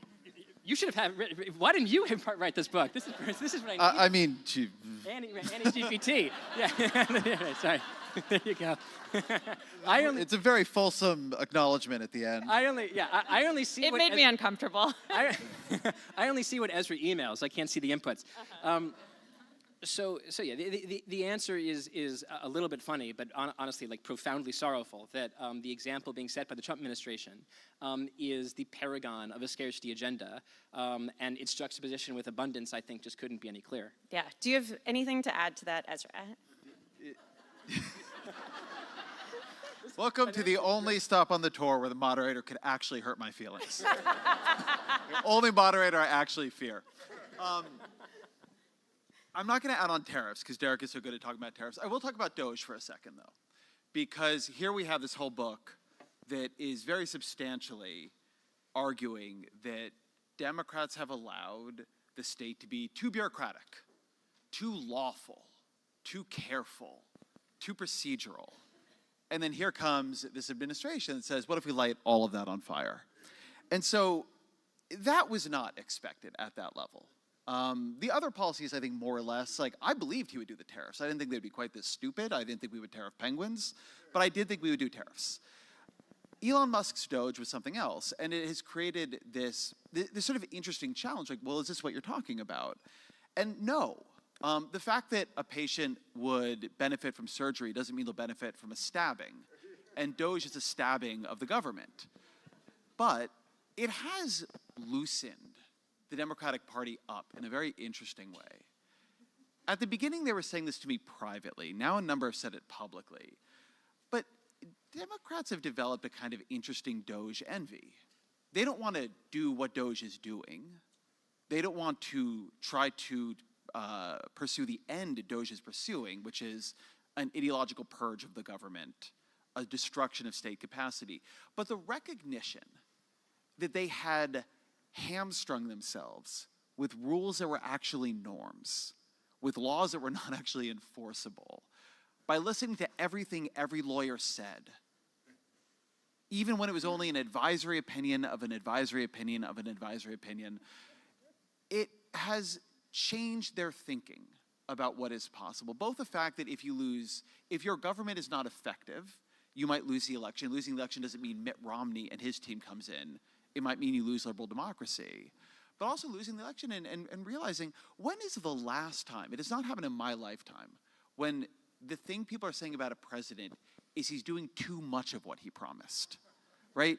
Every Obama, Clinton, like every Biden, it's always about, well, you got to accept a quarter loaf. American government is complicated. And here the thing is like, this guy's driving at 95 miles an hour, you know, even his own people wish he was going at 50. So the Democratic Party is in a very different place on what you can do inside the state than it was. And if we make it through this, I think it has really changed what is possible for state capacity reform. Yeah, and I would encourage, the book is filled with these enraging examples of how these processes can get hung up. And I would encourage everybody to read the book, and more importantly for my household and Derek's to purchase it. So now I want to move forward into a world in which maybe you have a Democratic Party that feels less constrained by their own rules, that feels less like they are generators of red tape, that everybody needs to be consulted for every single step. And it's a world where you really can start building things again. One of the questions that I came away from the book with is that's still a world in which you have very, very wealthy homeowners. And you have local governments that are elected primarily by those wealthy homeowners. How do you build things if we have not just created a veto internal to the government, but given a veto to people who have power, time, and money, individuals and businesses both? Well, it's not easy. The problem that you've identified is a problem. And in a way, it's almost not a problem that's solvable here with like the right sequence of words on this stage. It's going to be solved, I think, by several forces. One is organizing, right? Local politics is sometimes thought of as being a more democratic form of politics. It's more Jeffersonian in a way. People have more control over what happens in their town or their state than they do at the national level. But in many ways, local politics is somewhat less democratic than national politics, in that the typical local election tends to elicit about 10 to 15% of the electorate, whereas national quadrennial elections, presidential elections, elicit 50 to 60 to 65% of the electorate. So in many cases, one of the problems with local elections is that the population of people that are affected by laws aren't the population of people that appear at the polls in order to vote on those who will make the laws. And so that raises the possibility that one answer here is an answer of organizing.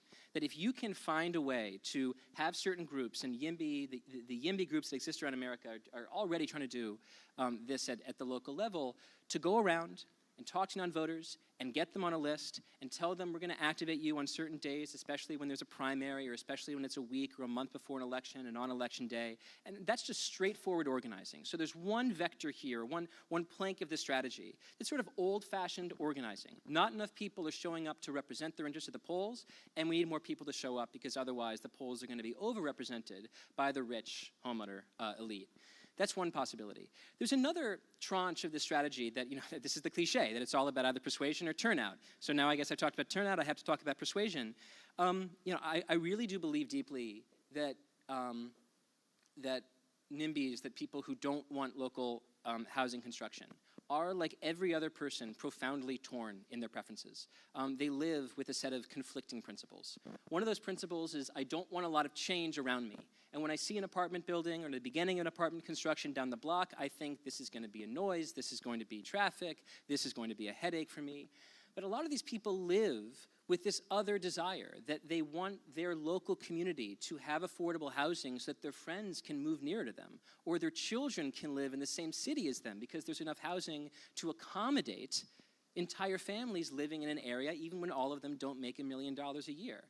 So people, I think, are complicated. YIMBYs are complicated, and so are NIMBYs. And I think that there's a way that the argument of abundance can force people to think in a more expansive way about the fact that local housing construction isn't just about the noise you hear when those steel frames are going up. It's also about the people who can live in that community and can enrich your community in the future.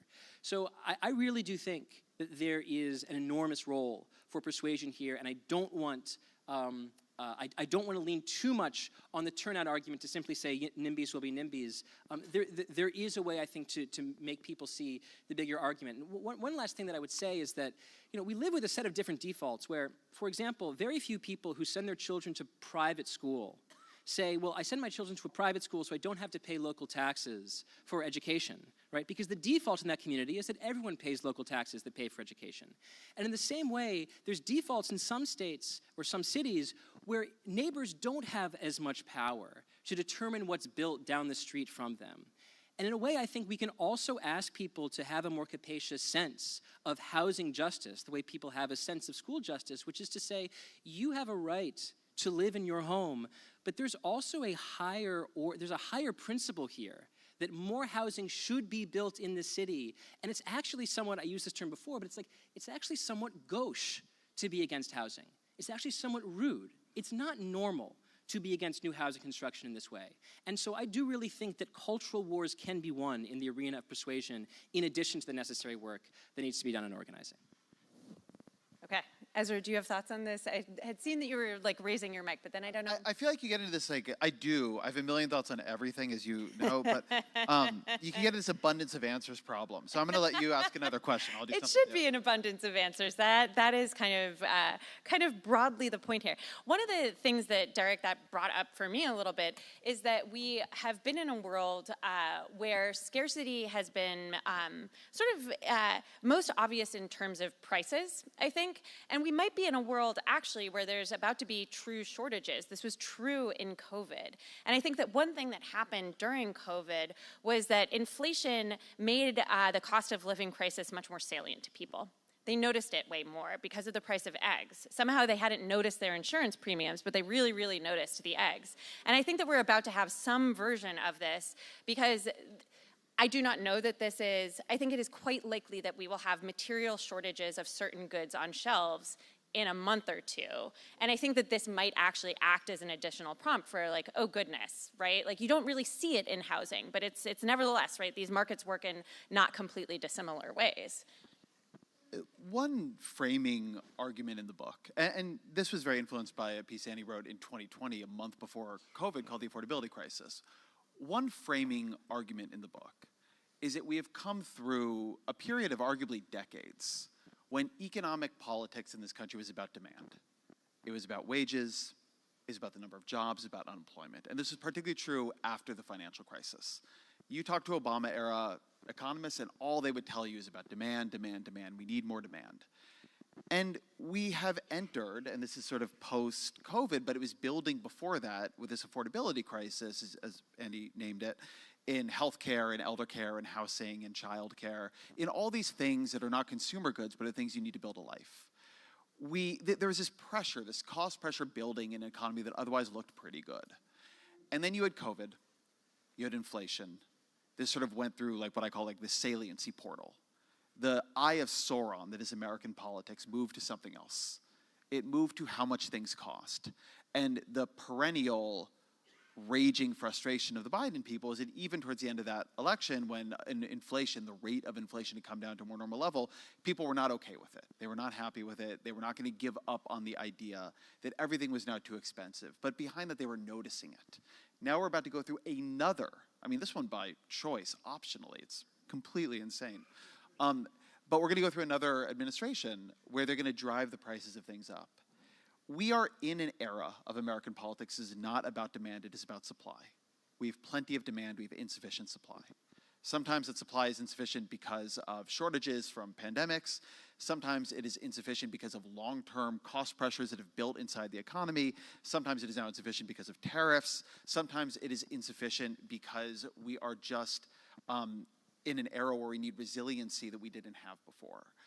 But the reality is we had better tools and we had a more developed politics around demand than we have around supply. And so one reason I think there's been some electricity around the book Abundance, but not only that, there's been other things like this too, YIMBYs and many other things, is that the political system, a little bit on both sides, is trying to figure out its language and its policies for a new era. You cannot meet the problems of the 2020s with the politics of the 1980s. You can't even meet it with the politics of the 2010s. Different periods of different problems, they need different language. And you need lenses that let you see different things. There are still demand problems in the economy.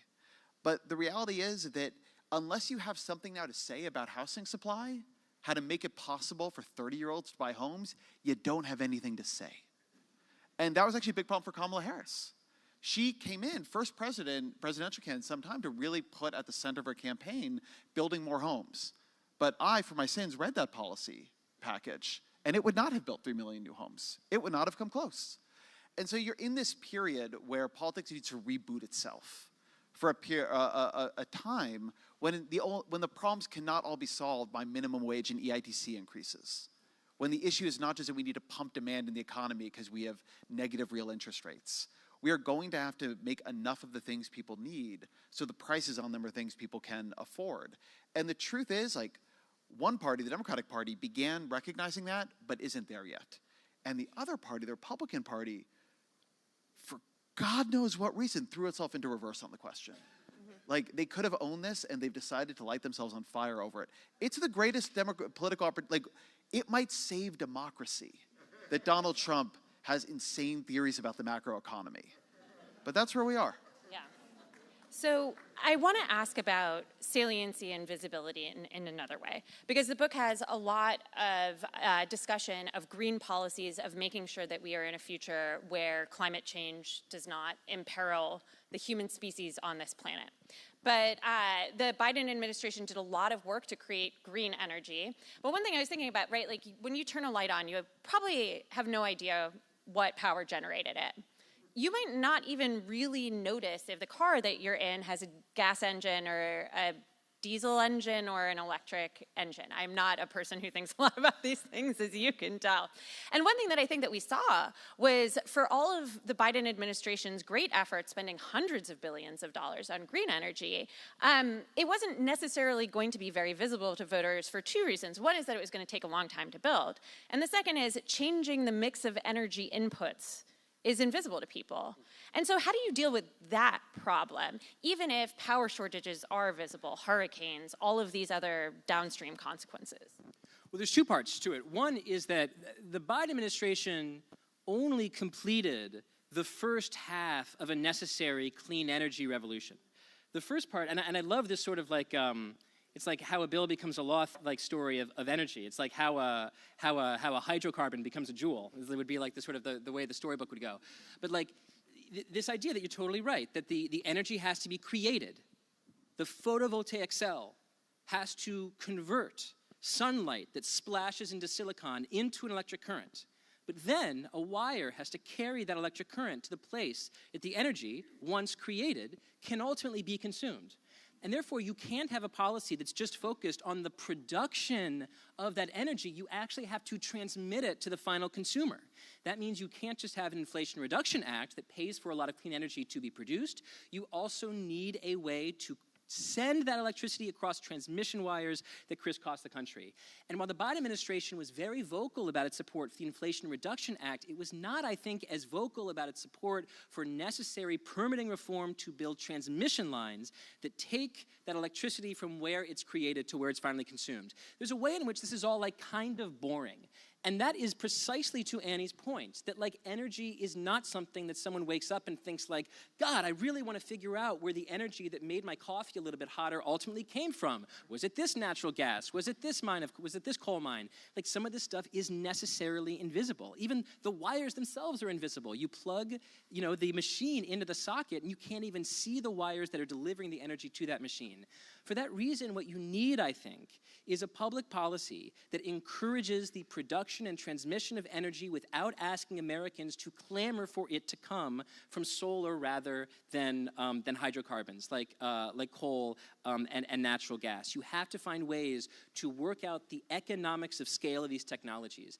And fortunately, we're in a world where this is not the 1970s, where solar power and wind power are 10 times more expensive than coal and natural gas and oil. We live in this miraculous world where learning curves have brought down the cost of solar and wind to the point that in many cases they're now cheaper to create energy from than the old hydrocarbons and from just burning stuff that we find in the ground. So the opportunity is there.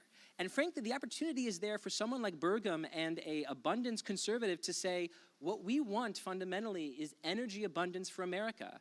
Ezra and I would prefer that in the long run that be made from solar and wind and geothermal and nuclear, But if you're a Republican, you could have said we want an all of the above strategy. We want to create energy however it can be created. Instead, again, they've done the opposite. They've tried to find a way to destroy the Inflation Reduction Act. It seems to me almost primarily because Joe Biden happened to sign his name to it. It's as Ezra said, the horse of an ideological purge is carrying the cart of energy policy. And so just because we want to purge progressive ideas from government, we therefore are against solar and wind, even though they're cheaper. It's an insane way, I think, to think about energy policy. But in the long run, I really do think the economics are going to win out. Oil is not a technology. Coal is not a technology. A piece of glass that can transmit the sun's rays into an electricity current that powers a car, that's a technology. And the rule of technology is that technology gets cheaper over time. So I am hopeful and optimistic that over time clean energy will win, but we need sensible actors in government that actually encourage that revolution to happen and don't throw their body across the train of the solar and wind revolution just because Joe Biden happened to have been driving the train. I take the other piece of that, and he's right. Nobody knows where, like, we don't know what's powering that light. One thing that I think is actually a bigger move we're trying to make in our book, and that I think Democrats are starting to grapple with, is we've had the wrong goal for energy. The goal for energy has been somewhere between sacrifice and disaster prevention. Like, it's either reduce, reuse, recycle, or decarbonize, because otherwise we're all going to go extinct. We've become, in a million different ways as liberals, energetic doomsayers. And doomsaying is a shit politics. It just doesn't work. And not only does it not work, it's not needed. The right goal isn't decarbonization. The right goal is green energy abundance. The right goal is clean energy that is, in fact, too cheap to meter. And a Democratic Party, a liberal coalition, whatever you want to call it, that sort of refocused not on the question, I mean, it does need to take seriously what is powering the car, what is powering the light, what is powering the heat pump, but that internal battle is already won. What it should be trying to paint a picture of, though, for the country is what it would mean to have abundant, clean energy. If there was no such thing as climate change, you still wouldn't want to burn coal. You still wouldn't want to burn oil. It kills, estimates have it, about 8 to 10 million people per year, roughly, through air pollution. Most of air pollution is the combustion of fossil fuels of some kind or another that we then breathe in, they coat our lungs, and they kill our children.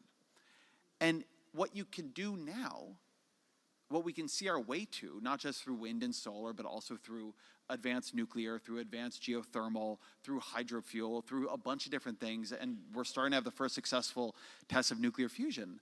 What you could see your way through to now is the possibility of a world where we have much more energy than we have now, and it is clean. And that is an astonishing world. Energy is the wellspring of wealth. If you made me choose between a society that has a lot of money and a society that has a lot of energy, well, money you could just inflate away. Energy is what really allows you to better your life. And so it's actually a pretty big deal to not just see energy. I think really the Democratic Party has been caught in a place where it sees bad energy and it sees good energy. And its vision is that we use the good energy and not the bad energy. I agree that we want to use the good energy and not the bad energy. But that's on the way to what we actually want for us and for the rest of the world, which is more energy to power better lives that have possibilities in them that we can't currently imagine. All right, unfortunately, we have to leave it there. Thank you so much, both of you, for being here in this abundant discussion. More energy. Yeah, more energy. Thank I you loved all. it. Thank you so much.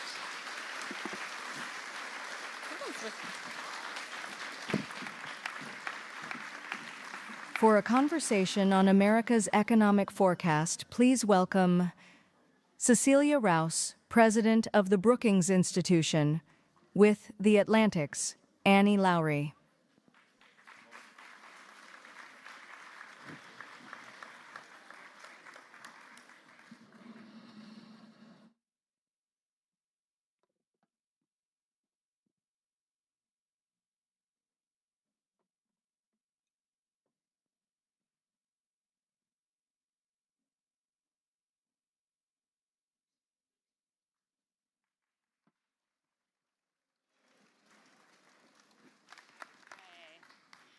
Thank you so much for being with us, Dr. Rouse.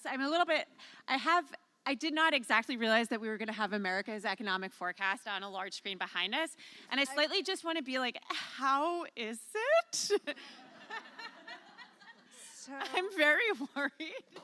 So I almost brought a prop because especially when I was chair of the Council of Economic Advisors and we were coming out of the pandemic and then sliding into this period of inflation, people would ask me for the forecast.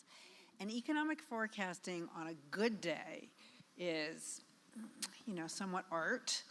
And we did a report of the CEA, we could actually see that economic forecasting was getting worse because our economy was behaving in ways that we hadn't understood because of the supply constraints, and we'll probably talk about that as we go.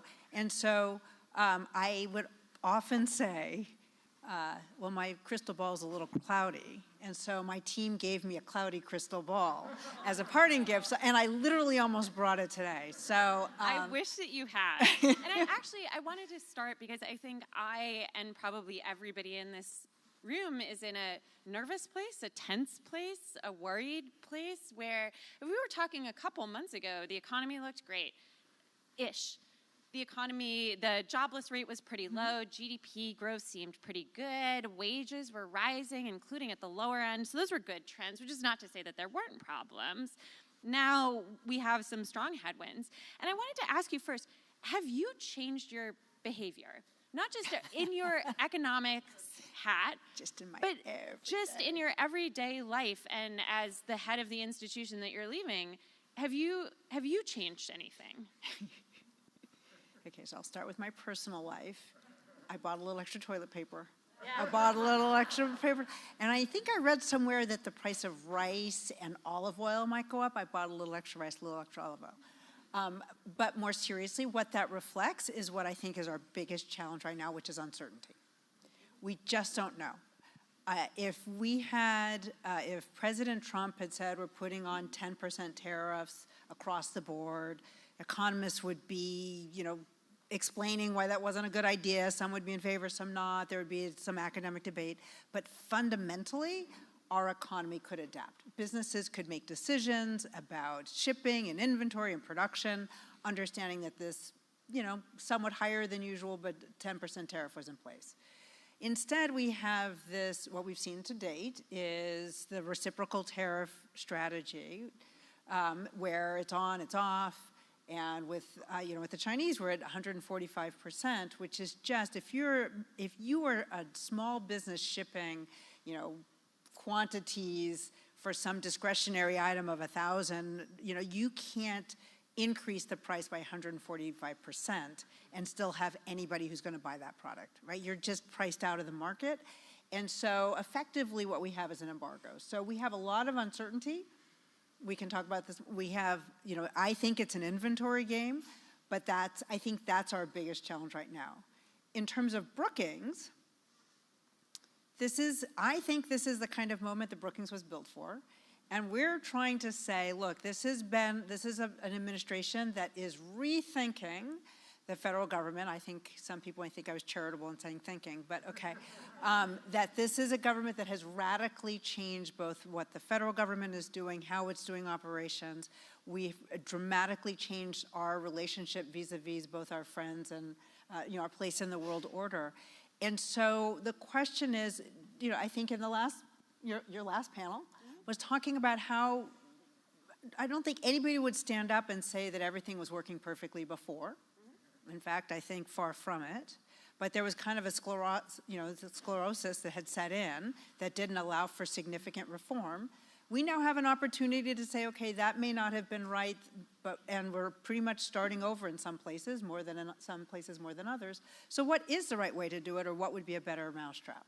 So at Brookings, we're trying to take that on quite seriously. And I think, if you look at, so Derek was saying that this is, a political opportunity, that our political systems have been outdated. I would argue that many of our federal systems as well, that our economy is very different, our society is very different, and we need to have a modern, especially federal government, this goes all the way down, that reflects the fact that our economy is much more built on services and now digital services, that women have entered the labor market, and just that we are just a very different, we don't have lifetime jobs like we used to. And we need a very different system for addressing this, many of these challenges if we're going to go forward. So I want to come back to that question of the longer term and stay in our fearful little moment here for one more minute, which is just look out over the next 3 to 6 months. What numbers are you looking at to tell you how this is going to play out? Because one thing that strikes me about this moment is that we have not had tariffs this high as an effective tariff rate since 1909. That was a very different economy than it is right now. We've not had this kind of inflationary shock exactly since the it's a weird moment, 1980s, 1970s. It's unusual. And so just next 3 to 6 months, when you're opening up the paper, reading the Atlantic, or where are you looking for, what are you looking at for what could be hitting and when it's hitting? So we know a tariff is a tax. So we know that it's going to increase the price of goods at least one time. And one of the things that we're looking at, and there's a range of estimates out there, but that this is somewhat regressive. And so, like by one estimate by the Budget Lab, some former colleagues in the Biden administration estimate that like it for the second decile, so if you divide income by 10 into 10 groups, then the second decile, the tariffs that went in effect as of, I think it's April 2nd or so, would increase prices for those in the second decile by about 4%, for those in the top decile by about 1.6%. So this is going to disproportionately impact poorer households. So that's one thing that we're already looking at. But the thing that I think is the uncertainty is causing, and that I'm starting to pay much more attention to, is inventory. So shipping from China is down something like 40% since the beginning of April. Satellite imagery tells us that there's not a lot of ships that are leaving ports in China. So what this means, and there was a lot of retailers that if they could advance order and they had warehouse space, they did that in advance because we knew tariffs were coming. So this is an inventory game for those who had enough inventory. What I worry a lot about are the small businesses. Small businesses account for about 50% of our private sector employment. They don't necessarily have the big warehouses of inventory. They're also the ones that can't, especially I just described the small discretionary, you can't increase your prices by a lot. I worry that we suddenly just go over a cliff, that they don't have liquidity. Banks aren't lending because what are you lending for? You lend if you think that there's a chance that the business can repay, but if we don't know how long these tariffs are in effect, and if the orders aren't being put in to do production in China, then what are you lending for? Eventually, again, even the small businesses could change their business model and either produce in a different country or sell to a different country, not in the United States. But all of that takes time. And so what I worry about, and what I'm starting to watch, is what are retailers and other producers saying about how much inventory is actually out there? When are we really going to start to see the shelves starting to become bare? And I think, if you listen, we're within a couple of weeks, maybe a month or so. I think Christmas is likely already going to be affected because I think they put in those pre-orders. And then again, it's going to take time. I think President Trump could turn off these tariffs tomorrow, and those ships are still not on the ocean yet. They have to cross. We have to refill the inventory. So that is where what I'm starting to watch. Yeah, and so if we were thinking that we were having a slowdown or a recession, you normally have there's many economic policy responses that you could have. There's normally two big ones. Take interest rates down, you loosen up monetary policy, and you have more expansive fiscal policy. So maybe you send folks checks, maybe you cut taxes, maybe you do more government spending, government projects. How do you see, run the tape forward? What happens if we do those things? How much can we kind of repair this with our standard two tools? Well, as we learned through the pandemic, when we have a supply constraint, we can give people the income, and what we will do is spark a period of inflation because we will be increasing demand, but we will have a supply constraint. So what we need is do we say the word abundance? What we need to do is we need to be increasing, right? We just need to lower the tariffs, right? We are a global economy. So, President Trump's ultimate goal, which is to bring back manufacturing, to bring back more capacity in the United States, I think is actually a worthy goal to be shooting for.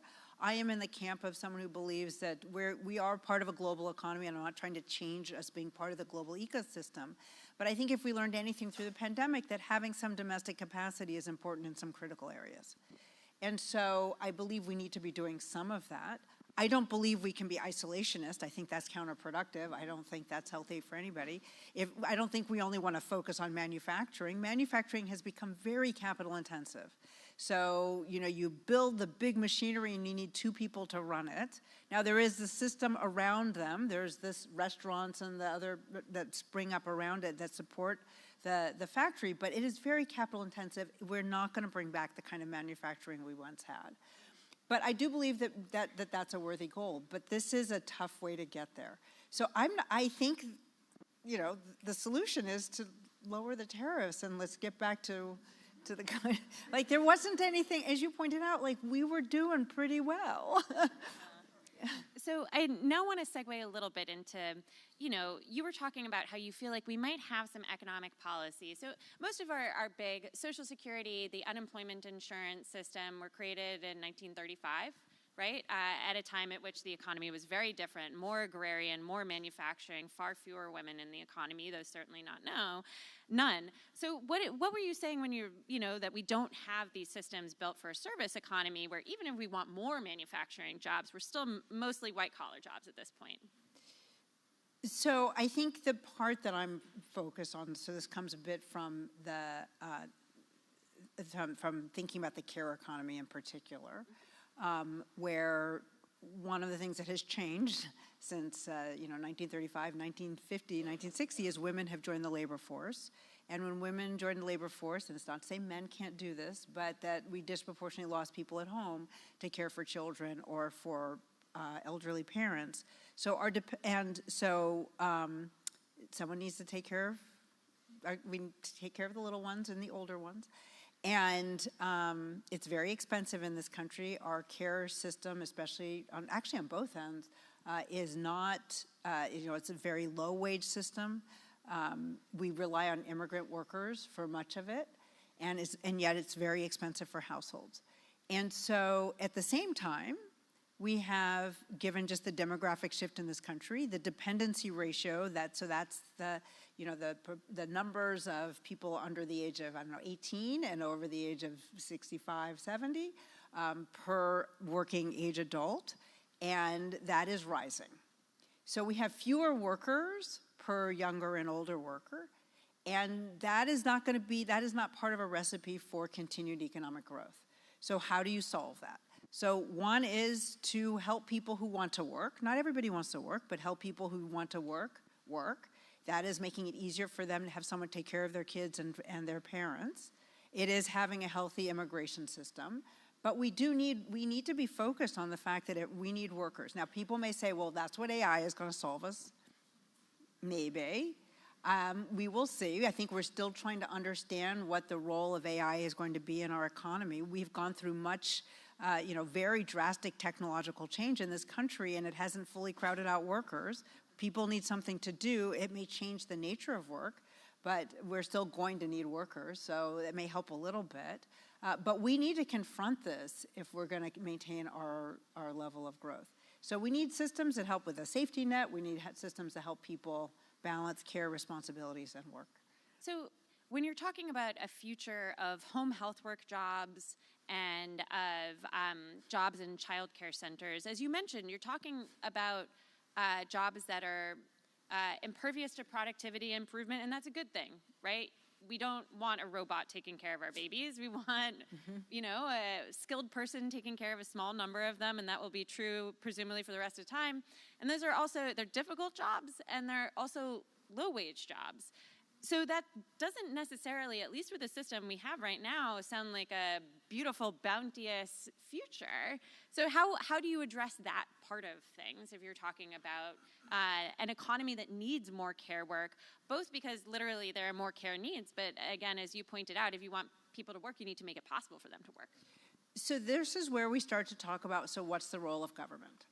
And I believe in private markets. I think, price signals and all the things actually are really make for productivity growth and innovation, and it helps to allocate how we spend our resources. But there are places where the private sector is not going to solve all problems, and this is one of them. And part of the problem is that everybody needs care, but and if we want to have, and we know with quality care, you've got to pay for it. And so there's a gap between what households can afford and what they can, and what is really quality. And given that there's a spillover to economic growth, so we all benefit when children are taken care of well.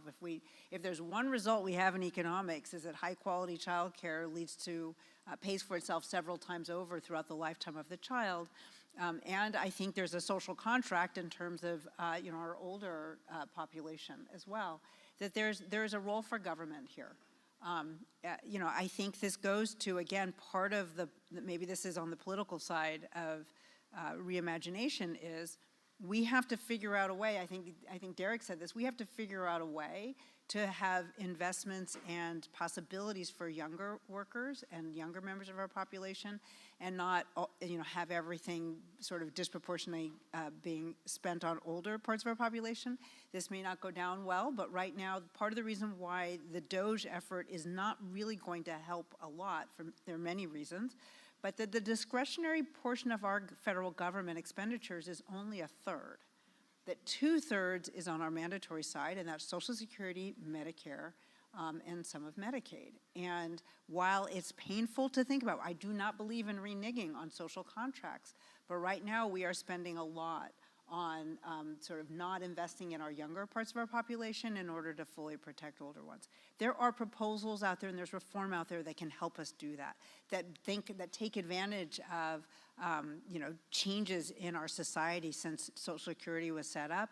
It has become the third rail of politics, and because we're not addressing it, we're not freeing up resources in order to provide some of these other services and roles for government that I think a lot of younger people would actually prefer and need if we're going to really sustain growth going forward. I'm wondering if you could comment on, there's been a number of proposals, either for the expansion of the child tax credit, or more recently we saw a proposal for $5,000 for new parents, both to help support parents, but also just to encourage people to have more kids. And I'm wondering what you make of those proposals, because it strikes me that we haven't done a lot of that policy making, but you hear a lot about the fertility crisis, which is not a term that I love, but nevertheless, it certainly seems like one that both parties are really starting to talk about in increasingly dire terms. Well, again, one of the things that the economic evidence, economists, you ask for an economist's opinion, you get 12 different answers, right? So, but one thing that the data and the evidence really does suggest is that when you make investments in young children, it really does pay for itself over the life of the child, and that includes a child tax credit.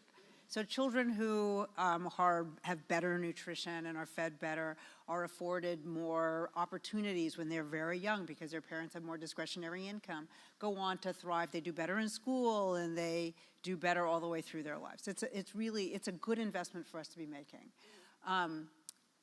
What we also know about these kinds of investments is that they're not going to turn around, if you want to call it a fertility crisis, right?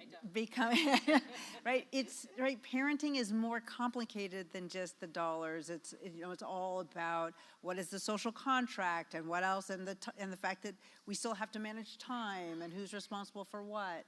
And so becoming a parent and having responsibilities is much more complicated than simply giving households a few more dollars. And we can see this looking at other countries, Scandinavian countries, which are far more supportive of parenting. But I think it's necessary but not sufficient. So we only have just a couple minutes left, and I want to bring it back to the unusual economic moment that we are in, where, one of the things that you said earlier in the conversation is that probably the best way to deal with the economic uncertainty, perhaps the signs of a slowdown that we're dealing with right now, is to remove the tariffs, which might or might not happen. Are there thoughts that you have for just people about how to act in this moment? So many of the folks I talk to, they're afraid, they're starting to pull back, they're like, maybe I won't do that, maybe I won't do this. I'm just wondering, when you're talking to your friends, like, what do you tell people to do in this environment in which I think everybody is quite confused? Gee, thanks, Annie. We are a democratic, we are a democracy. So it is speak up and let your voices be heard.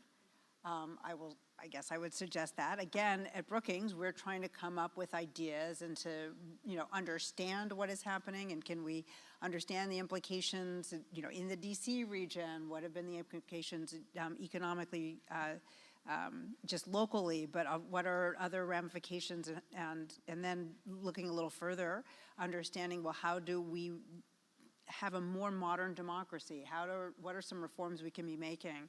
Not to just rebuild, because that obviously got us to where we are today, but how do we really build a modern democracy? And then if you, things as mundane as our tax code. Our tax code is about 100 years old.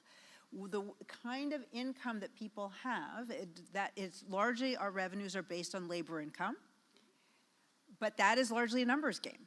Because of the baby boom, we're doing very well, but as the baby boom retires, we're going to have less labor income. So again, we're going to have less federal revenue. And so on the other hand, we have more capital income that we do not tax as effectively. So how do we build even a tax system that allows us to reflect the sort of our modern economy and where people get their income, but also reflects our current society and generates enough revenue for the federal government to do its job?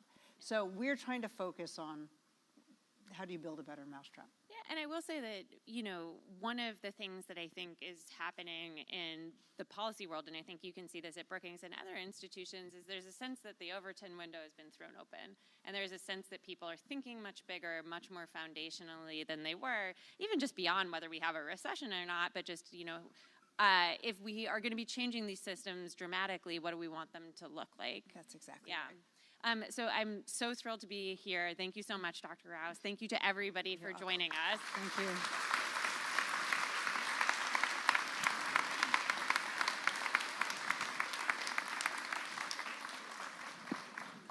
I think you can just leave it on the...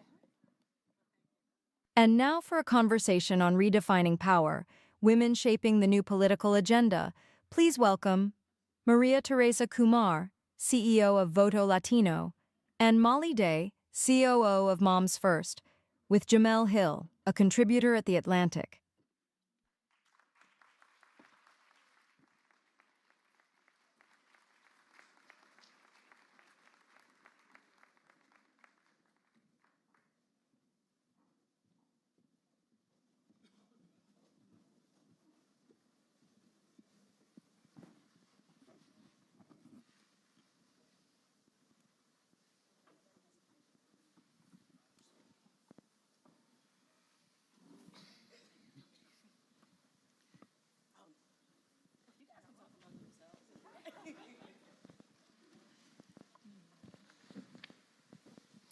All right, there we go. Thank you, everybody, for joining us, what I know will be a very thoughtful and hopeful conversation, right? Because I think we need a little hope right now.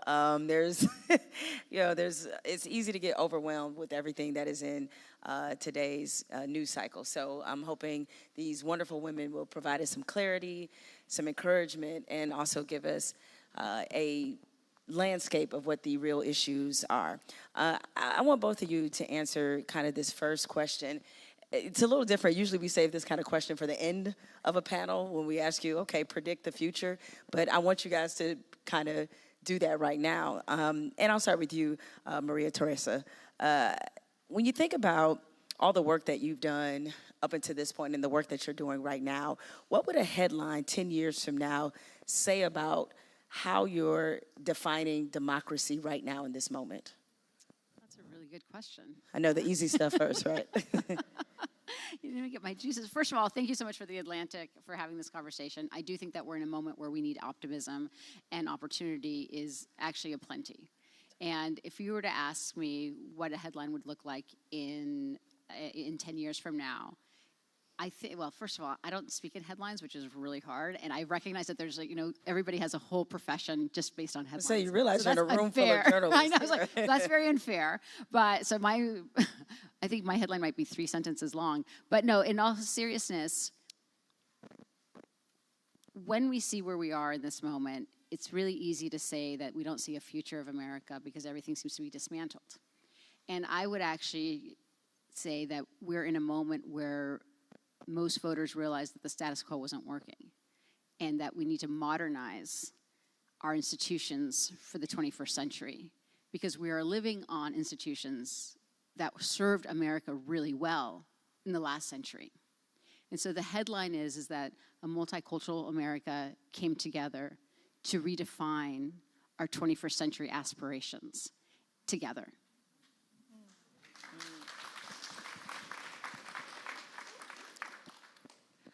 That was a pretty damn good headline. Well, thanks. And first, thank you also to The Atlantic and Jamel for being here today. I'm Molly Day. I'm the COO at Moms First.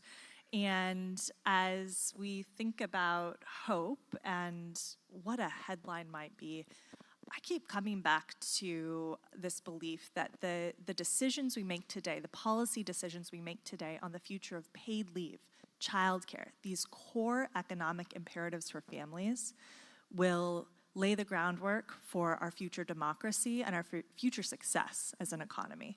And I think what's giving me hope is that, as we look out across the 85 million moms that Moms First represents across this country, every news outlet, every internet meme is telling us that we are so far apart, we are so different from one another, from a trad wife to a girl boss, that there's no common ground.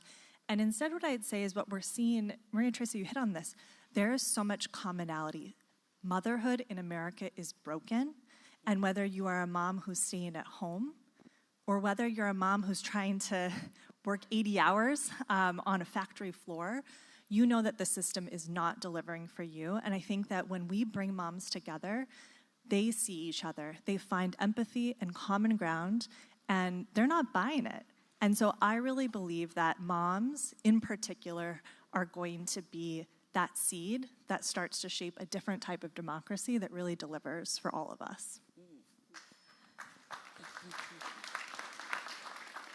That's a really heavy statement to say the concept or the things around motherhood are broken in America. And I sort of want to say on that for a second, Molly, you both of you, the organizations you all represent, have a lot of common shared, values, be it around reproductive justice, expanded healthcare access, civic engagement, voting rights, those kind of things. So how then, Molly, if knowing what you know about motherhood and the way that it has been positioned in this country, it being, broken, how do you see something like that, or how do you get people to see something like that as not just a women's issue, but an issue that we all should care about, regardless of if we're a mother or not? Thank you, and that's precisely the question that brought our founder, Reshma Saujani, to this issue. So often we hear about motherhood and the challenges that we face with it are personal problems to solve, not economic imperatives. So from day one with our organization, it's been our mission to change the narrative and really paint the picture of why it matters not only for moms and our future, but really for all of us. And so what we saw this last year of moms really coming together, in 2024, we knew back in May when they announced the first presidential debate that, eggs were expensive. Everything was so expensive. Economy was going to, decide this election. But what we heard from our moms was that childcare was what was on their mind. And in fact, childcare the rate and the cost of childcare is 2 times the cost of inflation. So we said this cycle is going to be different. We need a government that's actually going to deliver for moms. And if we don't get this issue at the top of the ticket in the presidential election cycle, nobody's going to deliver on the other side. And so from June on, we ran a national campaign. We got 15,000 moms to petition CNN to ask a question about childcare to the presidential candidates. Now, they talked about their golf game, but that just pissed moms off even more. And then for a few more months, we ran a Get Childcare on the Record campaign with moms across the country writing letters to the editor, going out asking candidates at town halls, and that crescendoed with our founder, Reshma Saujani, asking now President Trump a question at the Economic Club of New York. What would he do on childcare? He did say he would use tariffs to pay for it. And while we were unsatisfied with that answer, what it did was it created a news cycle that lasted a whole week talking about why childcare is so unaffordable and why that matters, not just to moms, but to our economy. We're losing $122 billion every year because of lost productivity, earnings, et cetera. And so for the first time ever, we were able to get both vice presidential candidates and presidential candidates on the record saying we need to do more on childcare. And now they're in office and we're going to hold them to it. But it really took moms coming together, building a news cycle and a narrative that made the case around what's in it for them, but really what's in it for all of us. And Maria, around those same lines, it feels like whenever we talk about the Latino vote, we are only having one conversation that's about immigration, as opposed to really seeing that some of the issues that are important to Latino voters as something that is intrinsic to all of us and have a great deal to do with the economy, democracy, all those same big tentpole issues. So from your perspective, how can we move past seeing some of these issues as just Latino issues just because there's a Latino face on the issue, or that because it impacts the Latino community in particular? So one of the things I often say is that the Latino voter and the Latino person in this country is the canary in the coal mine. Whatever policy is impacting them disproportionately is more of an experiment that's going to basically come back and impact everybody else. What most folks don't know is that the Latino community is young. And when I say young, I'm going to ask you something. If I were to have a plot graph here, the majority of white Americans would be 58 years old. The majority of Black Americans would be 34, 35 years old. What's the majority age of Latinos in this country?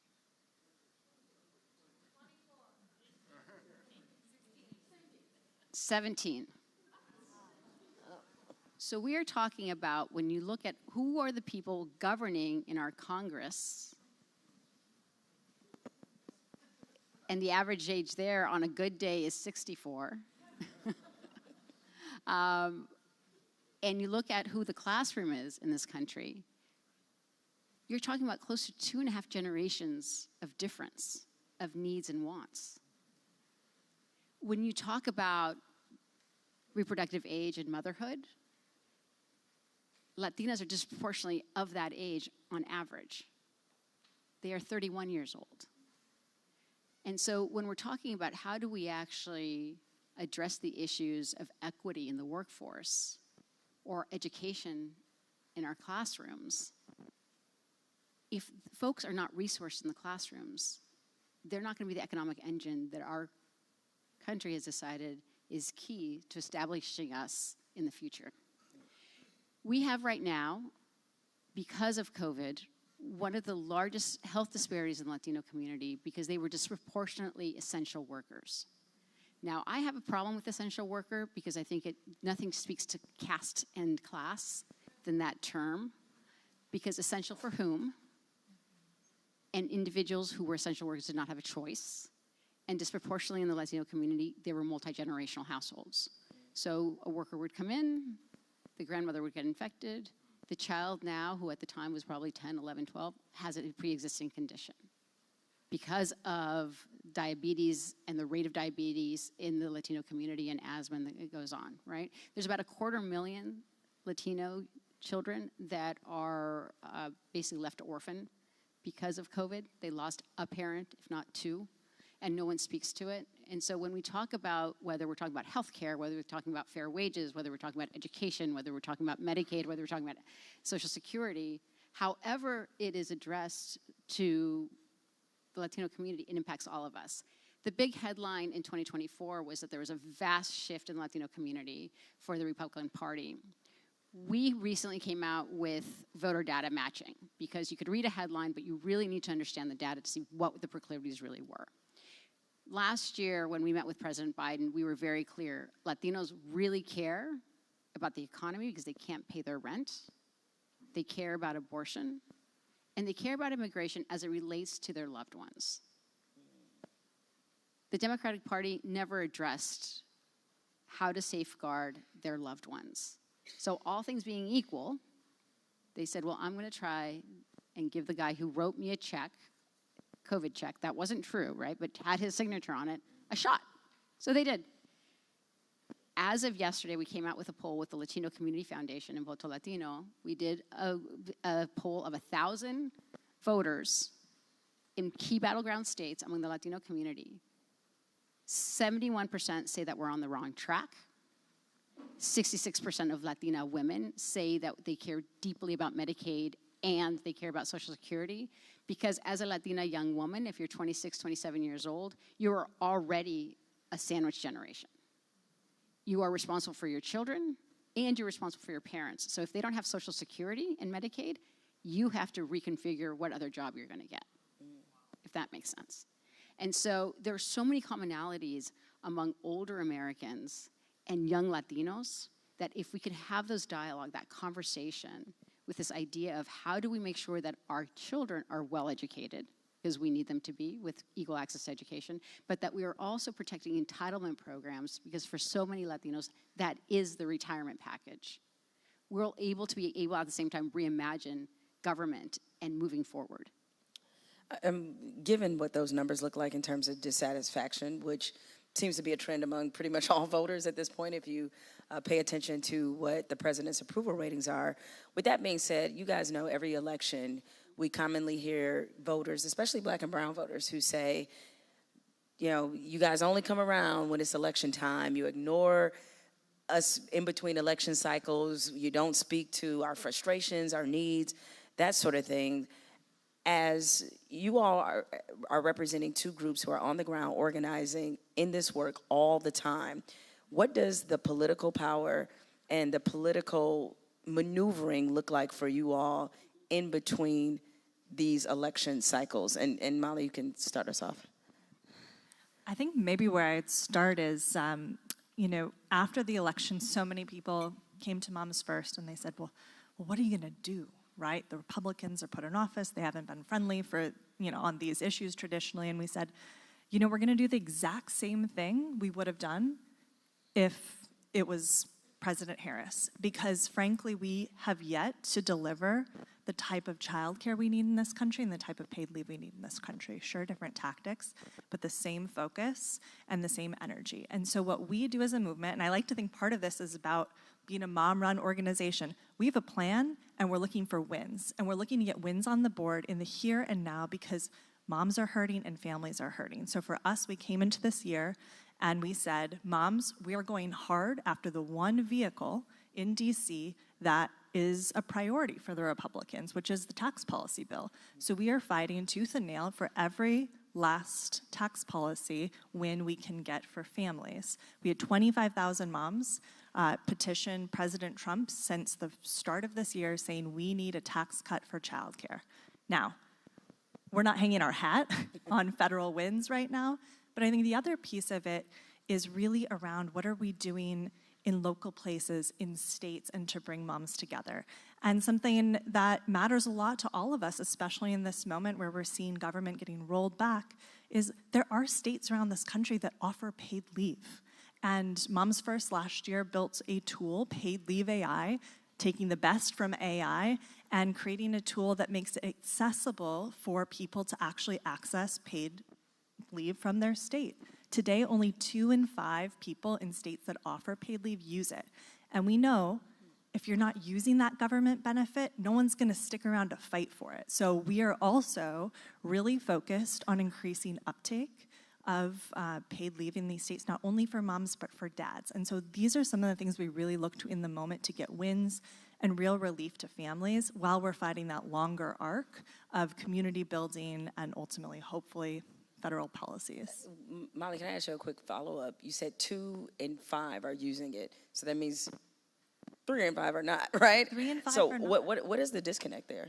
The real disconnect, and we actually did a report with McKinsey and Company just a few months back, but the real disconnect was lack of awareness. So in these states, people just didn't know that they had paid leave available to them. And when you think about in our country today, 1 in 4 mothers go back to work 2 weeks after giving birth. Ooh. I just want to let that sink in. Raise your hand if you're a mother. I mean, to think about where I was 2 weeks after giving birth to return to work is egregious. And so we have a real education and awareness issue in states. And the one other really interesting thing about this was dads are more eligible for paid leave than moms because men have a higher workforce participation rate, but they are 25% less likely to use it, right? And when we think about the unequal, unpaid labor that moms are often doing at home in heterosexual relationships, gosh, if you get dads to take paid leave, to take those 12 weeks to bond with their infant, to learn how to care for their infant, what could that do to actually make caregiving more equal? So that's where we're also looking, is what are the wins that we can get and what are the ways that we can change families' lives today and start to really win gender equity, however we can fight for it. So Maria, for your organization, what does this time in between election time look like for you all? Yeah, so I do think that one of the basically, I would say in the Trump administration that there's going to be 2 issues and 2 sectors that are actually going to quite benefit from the moment we're living in. One is Bitcoin, and for all the reasons. And I also think that family leave is going to be another one. And if you look at what his trend lines are, he's actually going more left than a lot of the Democrats. And this is an opportunity to secure voters after he's done his big whoopsie, right? And so I would encourage us to look at what does that mean and what's the underpinning of that. And it's good for them to recognize the need of it, but I do see that of the 2 wins that will benefit certain sectors, one is Bitcoin and the other is family leave. One of the things that we learned with our voter matching files was that the largest growing segment of American voters are non-voters. In 2020, from 2020 to 2024, Latino participation fell by 11%, meaning it went from 27. I'm terrible at math, so don't. But I'm going to tell you the Don't stat. worry, you're amongst friends. I'm like, you're going to add it up, and I'm like, that's not 11. You're absolutely right. It went from 27% people who have dropped off to in 2024 to 44%.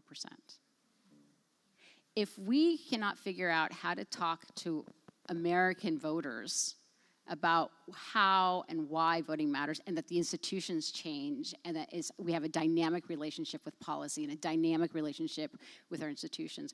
By the next election, what we're going to see for the very first time in our history, for those who are eligible and registered to vote, will eclipse the actual voter. So the person that is registered and decide not to vote, that whole group, that base, will actually eclipse it. And so you're asking how we're preparing. That just speaks to me as opportunity. That tells me that there is a whole swath of millions of Americans who are saying, again, the status quo is not working for me, and I couldn't see a difference between the 2 of them, so why bother to celebrate someone who's not meeting me where we are?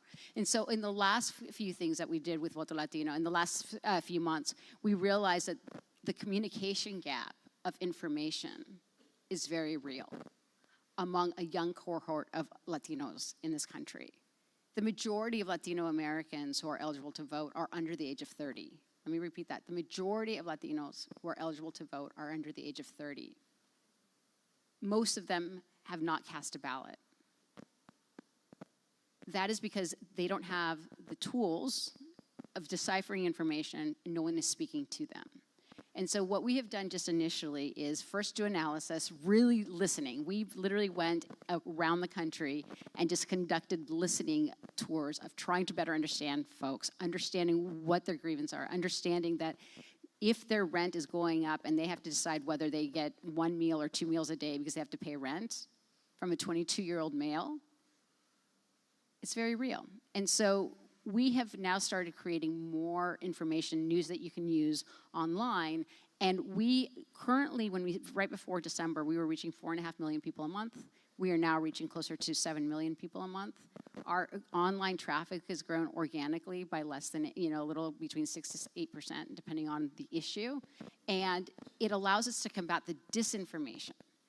One of the things that no one's covering when people say, well, why are we living this moment? Why can't people see government working? We can talk about the bad opportunity the missed opportunity that the Biden campaign did because they didn't communicate what an incredible agenda he actually had. But then we also have to recognize that there are actual nefarious actors, disproportionately foreign interference, that are getting into our children's feeds, talking to them that America is not as great as it is. And we can have a whole conversation on that. We've actually done tons of studies, worked with other people, really deciphering what are young people consuming and who is targeting them that is trying to infect them not to be proud of this country. That's a different conversation.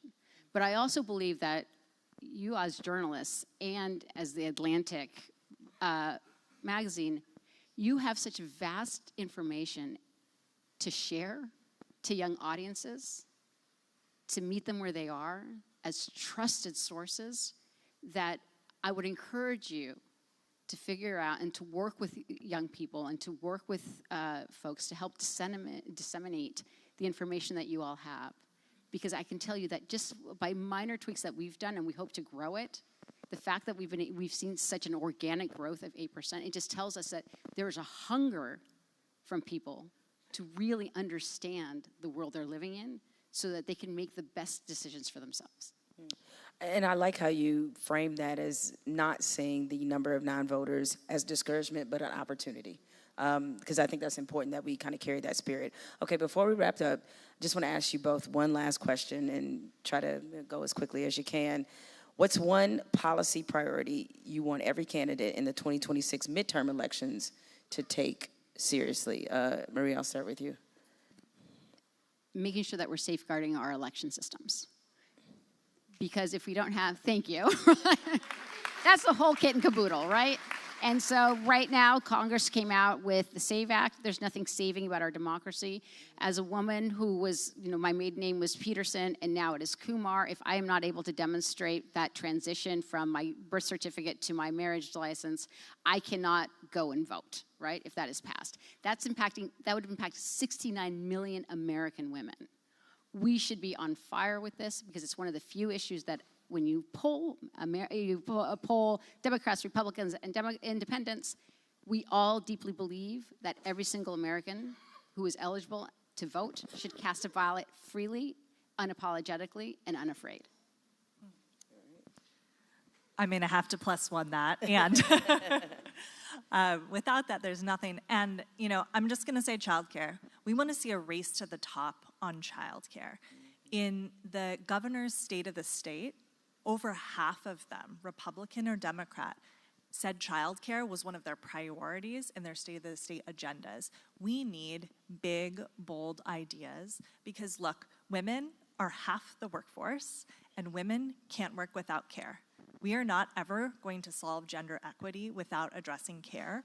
And our country is never going to be globally competitive if we continue to fail to build a structure of care in this country. And so I want to see childcare on every ballot across both sides of the aisle. And I think that the candidates that really put forward a plan on that addresses the costs that American families are facing, $11,000 on average per child annually for care, those are the candidates that are going to win because they're really saying, I see you and I see the system is not working for you and we're going to do something better. And that's very much a common ground issues that a lot of people can relate to. Big round of applause for both Maria Teresa, and also for Molly. We appreciate both of you, all your insight and your thoughts as we head into this midterm cycle, but again, a lot of work to be done in between. I want to thank everybody who's watching online, all of you all in the audience for joining us for On the Future, the Atlantic Festival event. Also want to encourage you all to sign up for more details about the Atlantic Festival taking place in the fall, which is always a great time, lots of information, lots of great people. You can hear all of my wonderful jokes all over again. It's really outstanding. And just want to remind you as well that there's a reception taking place on the terrace. Make sure that you join us for the evening reception. And thank you again for your participation.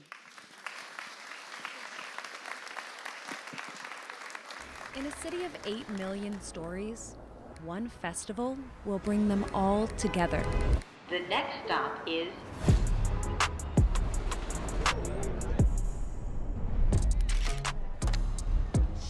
For 167 years, one voice has shaped America's conversation. Comprehensive policy may be complicated. It is necessary. We have to have leaders who say, you know what, let's put some of the politics aside and look at what's best for the country. That's what we're fighting in all of this, personal freedom. There's going to be a whole chapter written about this moment that we're all in. I hope that I can inspire other young girls to do big things. We have to find the highest common denominator to make progress for the American people and deliver real results.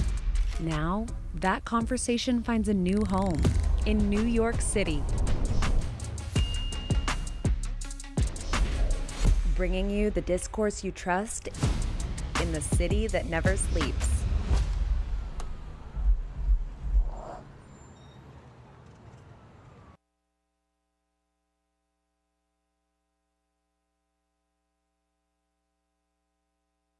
Thank you all for joining us. We hope today's program was a valuable experience for you. Please take a moment to share your thoughts with us by completing our post-event survey. Your input is very important in helping us shape future programming here at Atlantic Live. Thanks again to all of our speakers and to our underwriters, Elastic and Ogilvy, for their support of the Atlantic's journalism today.